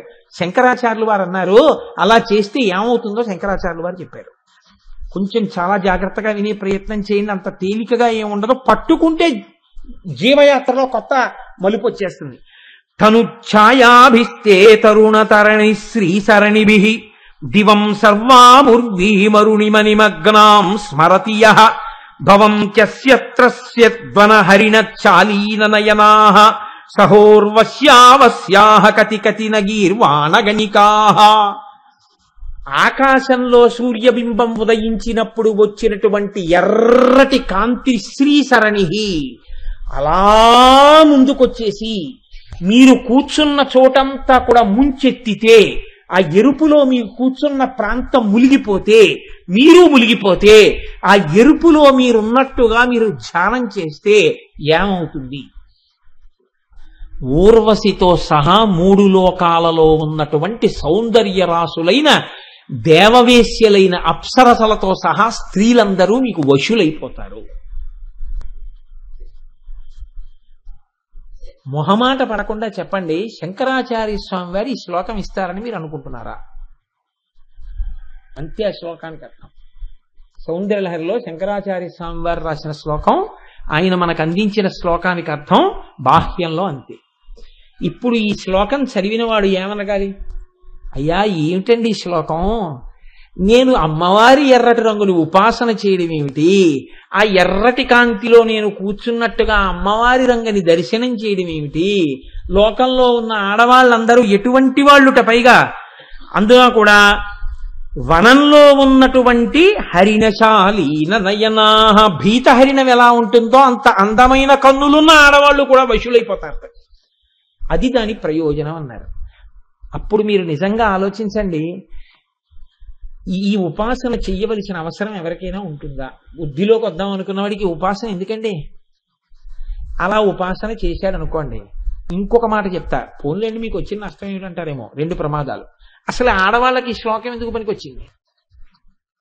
మగవాడు చేశాడు అనుకోండి, ఆయనకి బాగుందేమో, వాళ్ళ ఆవిడికి ఇబ్బంది కలగాలి ఈ ఉపాసన. పైగా జగద్గురువులు ఏమిటి, శంకరాచార్యులు వారు ఏమిటి, ఆ ఎరుపు రంగు గురించి ఈ మాట ఏమిటంటే ఎందుకు చెప్పినట్టు అంటే, గురువుల బిగింపు ఎలా ఉంటుందో తెలుసా అండి? కొన్ని చెప్పకుండా చెప్తారు. అది తెలుసుకోవాలంటే మళ్ళీ మీరు గురువుల వెంట పడాలి, పడితే తప్ప దానికి రహస్యం దొరకదు. ఆయన చెప్పిన మాటలో రహస్యం మీరు జాగ్రత్తగా పట్టుకునే ప్రయత్నం చేయండి. నిజంగా నేను ఎవరినో నా వైపు ఆకర్షించి వశం చేసుకోవాలి అని అనుకున్నాను అనుకోండి. ఒక ఉదాహరణకి నా ఎందటువంటి దిక్కుమాలిన ఆలోచనలు కలగకుండుగాక, కానీ ఒక మాటకి చెప్తున్నాను, ఎవరినో నేను వశం చేసుకుందాం ఆకర్షిద్దాం అనుకున్నాను. నా ప్రయత్నం ప్రారంభం చేయడం అలా ఉంచండి. ముందు ఎవరు ఆకర్షితుడై వశుడైపోయాడు అవతల వాళ్ళకి? భయపడకండి, ఎవరు? నేనే కదండి. నేను వశుణ్ణయ్యాను, నేను ఆకర్షితుడనయ్యాను. వాళ్ళ చేత నేను ఆకర్షింపబడ్డాను. వాళ్ళు నన్ను ఆకర్షించే ప్రయత్నం చేసినా చేయకపోయినా నేను వాళ్ళకి వశుడనైపోయాను. కాబట్టి నేను వాళ్ళని వశం చేసుకునే ప్రయత్నం చేస్తున్నాను. ఇప్పుడు ఇది పతనమా ఉద్ధరణ? వశం చేసుకోవడం మాట అలా ఉంచండి. ఈ ఇల్లు నాది అన్నాను అనుకోండి, ఆ ఇల్లు నాదో కాదో దేవుడు ఎరుగు. ఆ ఇల్లు వీడు నా యజమాని అని ఒక్కనాడు అందం. ఈ ఇల్లు నాది అన్నప్పుడల్లా నాకు పాశం పడుతోంది కదండి. నేను ఓ మెట్టు కిందకు పడిపోతున్నాను. ఇది నాది అన్నప్పుడల్లా నేను పడిపోతున్నాను. లోకంలో ఉన్న వాళ్ళందరూ నా వాళ్ళు అయిపోతున్నారంటే నేను వశం చేసుకోవడం వల్ల నేను ఉద్ధరణ పొందుతున్నానా పతనం పొందుతున్నానా? పతనమే పొందుతున్నాను. అమ్మవారి యొక్క ఎర్రటి కాంతిని ఉపాసన చేస్తే ఉద్ధరణ వస్తున్నట్ట పతనం వస్తున్నట్ట? అప్పుడు పతనం వస్తున్నట్టు కాదండి. ఇంతమంది ఆడవాళ్లు వశులైనా సరే అమ్మవారి యొక్క అందం ముందు సౌందర్యం ముందు వీడు కదలకుండా నిలబడగలిగిన వాడు అని మీరు అర్థం చెప్పే ప్రయత్నం చేశారనుకోండి, అంతకన్నా తప్పు. ఎందుకని? ఇంత హేయమైన విషయానికి అమ్మవారి సౌందర్యానికి మీరు పోలిక పెడతారా? మా అమ్మ కన్నా అందగత్తెలు ఏంటండి వీళ్ళని ఎవరన్నా అంటారండి లోకంలో? అప్పుడు పరమ తప్పు కదా మాట. అలా ఎలా చెప్తారు మీరు వ్యాఖ్యానం? అంటే మీరు దాన్ని అనుభవించకుండా వ్యాఖ్యానం చెప్తున్నారు. మరి ఎందుకు చెప్పినట్టు శంకరాచార్యులు వారు ఎరుపు కాంతిని ఉపాసిస్తే ఈ ఫలితం వస్తుందని? మీరు చాలా జాగ్రత్తగా పట్టుకునే ప్రయత్నం చేయండి. అనుభవించై ఆనందం పొందడం అన్నది ఎక్కడి నుంచి వస్తుంది ఆనందం నాకు చెప్పండి. నేను కూర తిన్నాను, ఆనందం వచ్చింది. కూరలో ఆనందం ఉందా? నాలోనే ఉన్న ఆనందం ఉద్భుతమైందా? ఆనందం నాలో ఉన్నదే ఉద్భుతమైంది. నాకు సొంత ఇల్లు ఉంటే ఆనందం అన్నాను. సొంత ఇంటి వలన ఆనందం బయట నుంచి వచ్చిందా? లోపల ఉన్న ఆనందం ఉద్భుతమైందా? లోపల ఉన్న ఆనందం ఉద్భుతమైంది. 3 లోకాల్లో ఉన్న అందగత్తెలందరూ నావారైపోయారు అంటే 3 లోకాలలో ఉన్న ఆనందం అన్నది ఏది ఉన్నదో ఆ ఆనందము నేనైపోయి ఉన్నాను. అంటే ఇప్పుడు నేను పూర్ణుడనైపోయాను, జ్ఞానినైపోయాను. ఇప్పుడు నేను ఆనందమునకు బయట వెతుక్కోను. ఆనందము లోపల అనుభవించుచున్నవాడను. నేనే ఆనంద స్వరూపుడను. పూర్ణమదః పూర్ణమిదం పూర్ణాత్ పూర్ణముదచ్యతే పూర్ణస్య పూర్ణమాదాయ పూర్ణమేవావశిష్యతే. నేను పూర్ణుడనైపోయి ఉన్నాను. అన్నీ నేనే, అంతా నేనే. నేను ఆత్మని. నేను అంతటా నిండిపోయి ఉన్నాను. ఇక నేను అనుభవించవలసిందన్నది లేదు. అన్నీ నేనే. ఈ ఆత్మ నేను, ఈ శరీరం నేను కాదు, మనసు నేను కాదు. నేను చిదానంద రూప శివోహం శివోహం. నేను ఆనంద రూపుడను. కాబట్టి అన్నీ నావిగా ఉన్నాయి. నేనుగా ఉన్నాను, నావిగా కాదు. నేనుగా అయిపోయి ఉన్నాను. ఇప్పుడు అన్నీ నేనుగా అయిపోయి ఉన్నప్పుడు ఇంకా నేను పొందవలసిందంటూ ఇంకొకటి ఉందా? లేదు. అంటే నేను పూర్ణుడనైపోయాను, నేను జ్ఞానినైపోయాను. ఈ జ్ఞాని కావడానికి కావలసిన అనుగ్రహం ఎక్కడి నుంచి వస్తోంది? అనుగ్రహమే ఆ ఎరుపు. ఈ అనుగ్రహ దర్శనమే అమ్మవారి అనుగ్రహపు ఎర్రటి కాంతులను సూర్యమండలమునందు దర్శనము చేసి ఇక్కడ ఉపాసన చేయుట. ఈ అనుగ్రహము ప్రసరిస్తే అమ్మవారిది క్రియాశక్తిగా ఉంటుంది. క్రియాశక్తి ఎరుపుగా ఉంటుంది ఎప్పుడు. అందుకే మీరు చూడండి, మీరు బాగా దీన్ని పట్టుకునే ప్రయత్నం చేయండి. లోకంలో రంగులు ఎన్ని అని అడిగారు అనుకోండి, మనం చిన్నప్పుడు నేర్చుకుంటాం విబ్జిఆర్ అని. విబ్జిఆర్ అంటే విఐబి ఏదో స్పెల్లింగ్ చెప్తాం. Violet, indigo, blue, green, yellow, orange, red. 7 రంగులు కదండి. 7 రంగులు చెప్తాం. ఈ 7 రంగుల్లో బాగా గుర్తుపట్టండి, తెలుపు కాని నలుపు కాని ఉన్నాయా? లేవు. తెలుపు నలుపు రంగులు కావు. ఏవి రంగులు? ఈ VIBGYOR. Violet, indigo, blue, green, yellow, orange, red. ఈ 7 రంగులు. ఈ 7 రంగులంటే ఏమిటి అర్థం? తెలుపు నలుపు రంగులు ఎందుకు కాలేదు అంటే, తెలుపు ఏది లోపలికి తీసుకోదు, అన్ని బయటికి వదిలేస్తే తెలుపు. Process of reflection is white. అన్ని బయటికి వదిలితే తెలుపు, అన్ని పుచ్చేసుకుంటే నలుపు. The process of absorption is black. అన్ని పుచ్చుకుంటే నలుపు, అన్ని వదిలేస్తే తెలుపు. అన్నీ వదిలినది రంగు కాదు, అన్నీ పుచ్చుకున్నది రంగు కాదు. ఏది రంగు? కొన్ని పుచ్చుకుని ఒక్కటి వదిలిందేదో అది రంగు. అన్నిటినీ లోపలికి తీసేసుకుని ఆకుపచ్చని పైకి వదిలింది అనుకోండి, అది ఆకుపచ్చ రంగు. అన్ని లోపలికి తీసుకుని నీలాన్ని పైకి వదిలింది అనుకోండి, అది నీలం రంగు. అన్ని లోపల పెట్టుకుని పసుపు పైకి వదిలింది అనుకోండి, అది పసుపు రంగు. అన్ని లోపలికి తీసేసుకుని ఏది పైకి వదలలేదు అనుకోండి, అది నలుపు. అన్ని పుచ్చుకోకుండా అన్నిటినీ పైకి వదిలేసింది అనుకోండి, తెలుపు. అన్ని పుచ్చుకుంటే రంగు కాదు, అన్ని వదిలేస్తే రంగు కాదు. కొన్ని పుచ్చుకుని ఒక్కటి వదిలిపెడితే రంగు. అన్నీ కలిసిపోయి ఉంటే అసలు రంగులన్నీ ఎందులో ఉన్నాయి? తెలుపులో ఉన్నాయి. అందుకే తెల్లటి బట్ట అని ఎందుకంటారో తెలుసా అండి? అది శోభనప్రదమని. తెలుపు ఏదీ పుచ్చుకోకుండా వదిలిపెడుతుంది, కానీ అన్నీ అందులో ఉన్నాయి. తెలుపులోనే రంగులన్నీ ఉన్నాయి. మీరు చూడండి, విబ్జిఆర్ అంటే ఆర్ స్టాండ్స్ ఫర్ రెడ్, ఎరుపు. ఈ ఆర్కి అవతల ఏదుంది? తెలుపు ఉంది. ఈ తెలుపులోంచి మొదట విడింది ఏది? ఎరుపు. ఎరుపు విడితే వెనక్కాతలకి ఏం విడ్డాయి? విబ్జిఆర్ లో ఉన్న మిగిలినవన్నీ విడిపోతూ వచ్చే రంగులు. చిట్ట చివరికి వైలెట్ విడింది. Violet, indigo, blue, green, orange, red. ముందు ఎరుపు విడిపోయింది. విడిపోగానే మిగిలిన రంగులన్నీ విడిపోయి, ఈ విడిపోయిన ఆఖరి రంగేది? వైలెట్. ఈ వైలెట్ కి వెనకాలే ఉంది బ్లాక్. నలుపు రంగు కాదు, తెలుపు రంగు కాదు. ఈ ఎరుపు ముందు విడితే అన్ని విడ్డాయి. ఈ ఎరుపు తెలుపులోకి వెళ్ళిపోవడం మొదలెడితే అన్ని తెలుపులోకి వెళ్ళిపోతాయి. తెలుపులోకి వెళ్ళిపోయి తెలుపు అన్నిటిని బయటకు వదిలేస్తుంది. తెలుపు తెలుపుగా ఉండిపోతుంది. మనం అందరం ఈశ్వర స్వరూపాలు అయ్యుంటే ఈశ్వరుని నుంచి విడిపోయి జీవుడిగా కనపడడం ఎందుకు కనపడుతుంది? అమ్మవారి యొక్క మాయ వలన. అది విడిపోవడం, ఎరుపు. మళ్ళీ కలిసిపోవడం ఎవరి వలన? అమ్మవారి అనుగ్రహం వలన. కలిసిపోతే ఆ తెలుపులోకే వెళ్ళిపోతారు. ఆ తెలుపు శివుడు. ఈ తెలుపులోకి వెళ్ళిపోవడం, తెలుపులోంచి విడిపోయి నేను జీవుడిగా ఉన్నాను అనుకోవడం. ఈ విడడం కలవడం, విడడం కలవడం, విడడం కలవడం, దీనికి ఆధారం ఎరుపు. ముందు ఎరుపు విడుతుంది.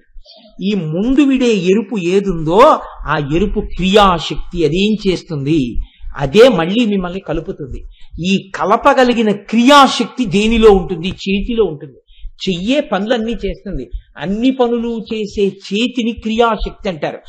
ఈ చేతికే కరము అని పేరు. కరమే కిరణము. సూర్యకరము, సూర్యకిరణము, కిరణము. ఆ కిరణముల వలన మొదట వచ్చిన ఎరుపు కాంతి అమ్మవారిది అంటే అమ్మవారే నిన్ను మళ్ళీ భగవంతుడిలోకి కలపగలదు. అమ్మవారే భగవంతుడిలోకి కలిపేస్తే నీవు భగవంతుడిలో కలిసిపోయిన నాడు నీవు పూర్ణుడవైపోతావు. సముద్రంలోకి చేరే వరకే నది యొక్క పరుగులు. నది సముద్రంలో చేరిపోయాక పరుగులు లేవు, అంతే. గంభీరమైపోయిందంతే. తనలో తానలా నిశ్చలంగా హాయిగా ఉండిపోయి లేచి పడుతూ కెరటాలు వీధిలోని లోపలికి సముద్రంలోకి వెడితే ఏమీ ఉండదు. నాకు ఒక మెరైన్ ఇంజనీర్ గారు ఒక ఆయన తెలుసు, విశాఖపట్నంలో, సుబ్బారావు గారిని. ఆయన అంటారు, సముద్రంలో మెరైన్ ఇంజనీర్ భవించినటువంటి ప్రశాంతతకి అలవాటు పడ్డాక కోటేశ్వరరావు భూమి మీద గందరగోళం తట్టుకోలేమన్నారు ఆయన. నాతో నేను తెల్లబోయాను ఆ మాట. అయ్యా అదేమిటన్నా? నిజం. ఈ కెరటాలు సముద్రపు ఒడ్డునే కోటేశ్వరరావు. ఓడలో సముద్ర మధ్యలోకి వెళ్ళిపోయిన తర్వాత మీరు ఓడ బయటికి వచ్చి నిలబడి చూస్తుంటే ఎటు చూసినా నీరే. అలాగని కదలిక లేకుండా ఉండదు. చైతన్యంతో అలా అలా అలా కదులుతున్నటువంటి సముద్రం మధ్యలో నిలబడితే ఎంత నిశ్శబ్దం! ఆ సముద్ర చైతన్య గాంభీర్య ఘోష తప్ప ఇంకొక్కటి ఉండదు. ఒడ్డుకి రాగానే కుక్కరుపులు, పిల్లరుపులు అన్నీ ప్రారంభం. మా పణిబాబు గారు మెరైన్ ఇంజనీర్ చేశారు.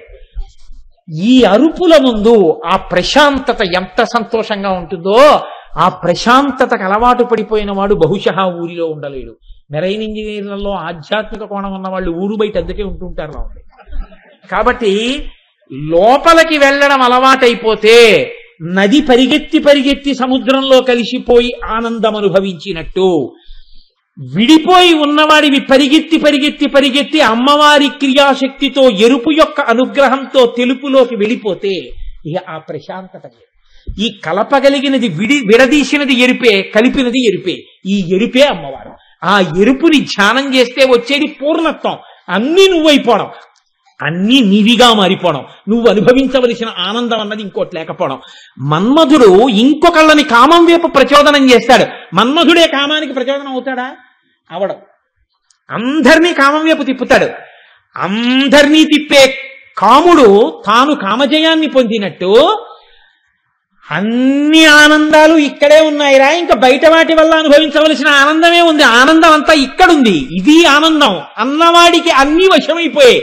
ఇది శంకరాచార్యుల వారు అందరూ వశమైపోతున్నారని చెప్పడం. అందుకని శంకరులు చెప్పినది ధ్యానం చేస్తే తెలుస్తుంది తప్ప బాహ్యంలో అర్థం కాదు. శంకరులు ఏమిటి, శ్లోకం ఇవ్వడం ఏమిటి అనిపిస్తుంది. ఈ ఎరుపు కారుణ్యం, ఎరుపు ఎక్కడుందో అక్కడ కదలిక ఉంది, ఎరుపు ఎక్కడుందో అక్కడ అనుగ్రహం ఉంది, ఎరుపు ఎక్కడుందో అక్కడ కారుణ్యం ఉంది, ఎరుపు ఎక్కడుందో అక్కడ రాజసం ఉంది.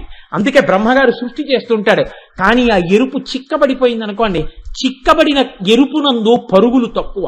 అందుకే ఎరుపుకి సంస్కృతంలో రక్తమని పేరు, రక్తవర్ణ అని. చిక్కటి నెత్తురు ఎర్రటి రంగులోనే ఉంటుంది. చిక్కపడిపోయినది మెల్లగా ప్రవహిస్తుంది, పలసగా ఉన్నది తొందరగా పరిగెడుతుంది.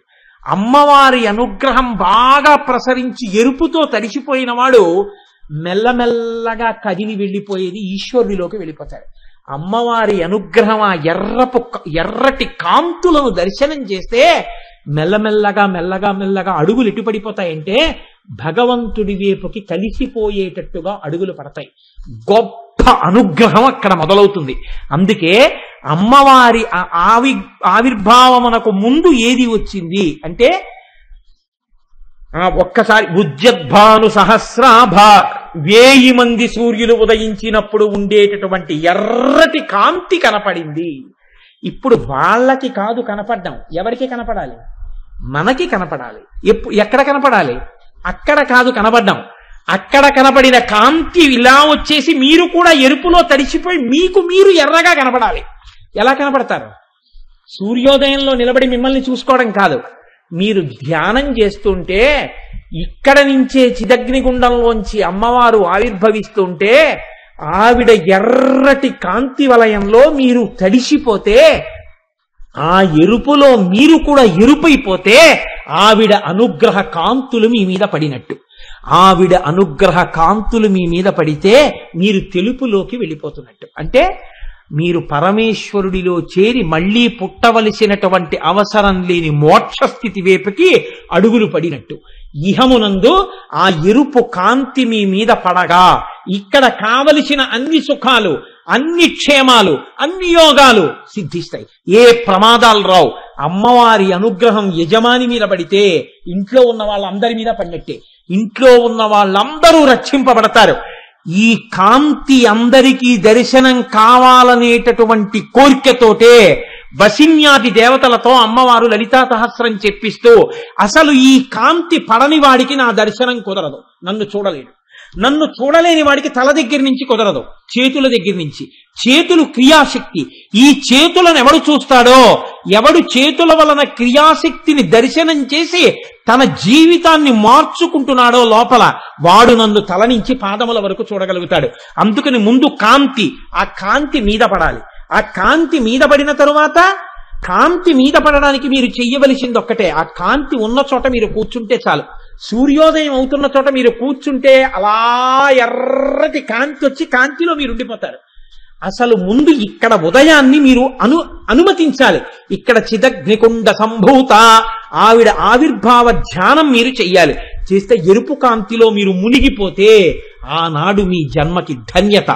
ఆ ఎరుపు దర్శనం కానంత కాలం, ఆ ఎరుపుని అనుభవిద్దామన్న తాపత్రం ఏర్పడనంత కాలం జీవయాత్ర వెడుతూనే ఉంటుంది.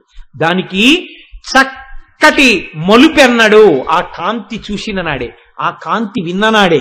ఆ కాంతి గురించి ఏదో ఒకనాడు చెవిలో పడితే, నేను చెప్పానన్న అతిశయంతో చెప్పట్లేదు, బాగా జ్ఞాపకం పెట్టుకోండి. కొన్ని కోట్ల కోట్ల కోట్ల జన్మల తరువాత ఎప్పుడో ఒక్కసారి మాత్రమే అమ్మవారి ఎర్రటి కాంతి గురించిన రహస్యాన్ని వాడు వినగలుగుతున్నాడు. అది లేనంత కాలం వాడు వినలేడు. ఎవడికి అమ్మవారి అనుగ్రహం ఉంటుందో వాడు మాత్రమే వింటాడని గుర్తు. అందుకే తర్వాత ఎవరు అమ్మవారి అనుగ్రహాన్ని బలంగా సంపాదించుకున్నారో వాళ్ళ యందు క్రియాశక్తి ప్రారంభం అవుతుంది. అంటే అమ్మవారి అనుగ్రహం అమ్మవారి చేతులుగా దర్శనం అవుతుంది, చేతులలో ఉన్న ఆయుధాలుగా దర్శనం అవుతుంది. అవి ఆ ఆయుధాలేమి, ఆ చేతులేమి, అవి తెలుసుకుంటే వచ్చే గొప్ప ప్రయోజనమేమి, ఇది తెలిస్తే మళ్ళీ కాంతి కనపడుతుంది. ఈ కాంతి దాటితే అప్పుడు అమ్మవారి కబరీబంధం కనపడుతుంది. ఈ కబరీబంధం కనపడడానికి ముందు ఇవాళ ఈ కాంతి దర్శనం దగ్గర నుంచి ఇక నామములన్నీ లావణ్యలహరిలో ఎలా ఉంటాయంటే విన్న ఉత్తర క్షణంలో ఒక కొత్త ప్రయోజనాన్ని సాధించేస్తుంటాయి. మీరు వింటున్నప్పుడు గమనించండి, మీకు తెలియకుండా ఎర్రటి కాంతిలో మనం ఉన్నప్పుడు మనం ఎర్రగా ఉంటాం అని మీకు అనిపించగానే జీవయాత్రలో మీరు ఒక కొత్త అనుగ్రహాన్ని, అమ్మవారి అనుగ్రహాన్ని మీరు సాధించేసుకున్నారు. అందుకే భాస్కరరాయల వారు అంతటి మహాపురుషుడై మనకు అనుగ్రహించారు. ఇది కేవలం ఒక శ్లోకంలో చెప్పడం కాదు, గురుముఖతః తెలుసుకుని ధ్యానమునందు అనుభవించవలసింది. కాబట్టి శ్లోకంలో చెప్పడం కాదు, ఇలా ఎందుకు శ్లోకం వచ్చిందని గురువు గారి దగ్గరికి ఎడతాడు ఈ మాట చెప్తే. అంతటి శంకరులు ఇలా ఎందుకు రచించారండి ఈ శ్లోకం అని ఎవడు గురువు దగ్గరికి వెళ్ళాడో వాడికి గురువు అనుగ్రహంగా ఈ ముడి విడితే వాడు ధ్యానం చేసి పూర్ణుడవాలి. అందుకని శంకర భగవత్పాదులు సౌందర్యలహరిలో అంత చమత్కారంతో ఆ శ్లోకాన్ని మిమ్మల్ని పూర్ణుల్ని చేస్తూ అంత చిత్రంగా శ్లోకాన్ని తీసుకొచ్చి మనకి సౌందర్యలహరిలో ఇచ్చారు. ఆ ఎరుపు కాంతి వెనక ఇంత రహస్యం ఉంది. మీకు అర్థమయ్యేటట్టుగా నేను చెప్పగలిగానో చెప్పలేకపోయానో, చెప్పలేకపోతే నేను క్షంతవ్యుడను. కానీ అమ్మవారి అనుగ్రహంతో రేపు మీరు బాహువుల గురించి, ఆయుధాల గురించి విన్నప్పుడు ఈ కాంతిని అలా అనుభవించలేకపోయిన వారికి ఆ చేతులు ఆయుధాల గురించి వినేటప్పుడు ఆ కాంతి మీకు తెలియకుండా పడిపోతుంది. అలా పడిపోయేటట్టుగా వసిన్యాది దేవతలు స్తోత్రం చేశారు. ఆ చమత్కారం ఏమిటో, అలా ఎందుకు ఇచ్చారో ఆ రహస్యాల్ని మీకు రేపటి రోజున అమ్మవారి అనుగ్రహంతో పలికే ప్రయత్నం చేస్తాను.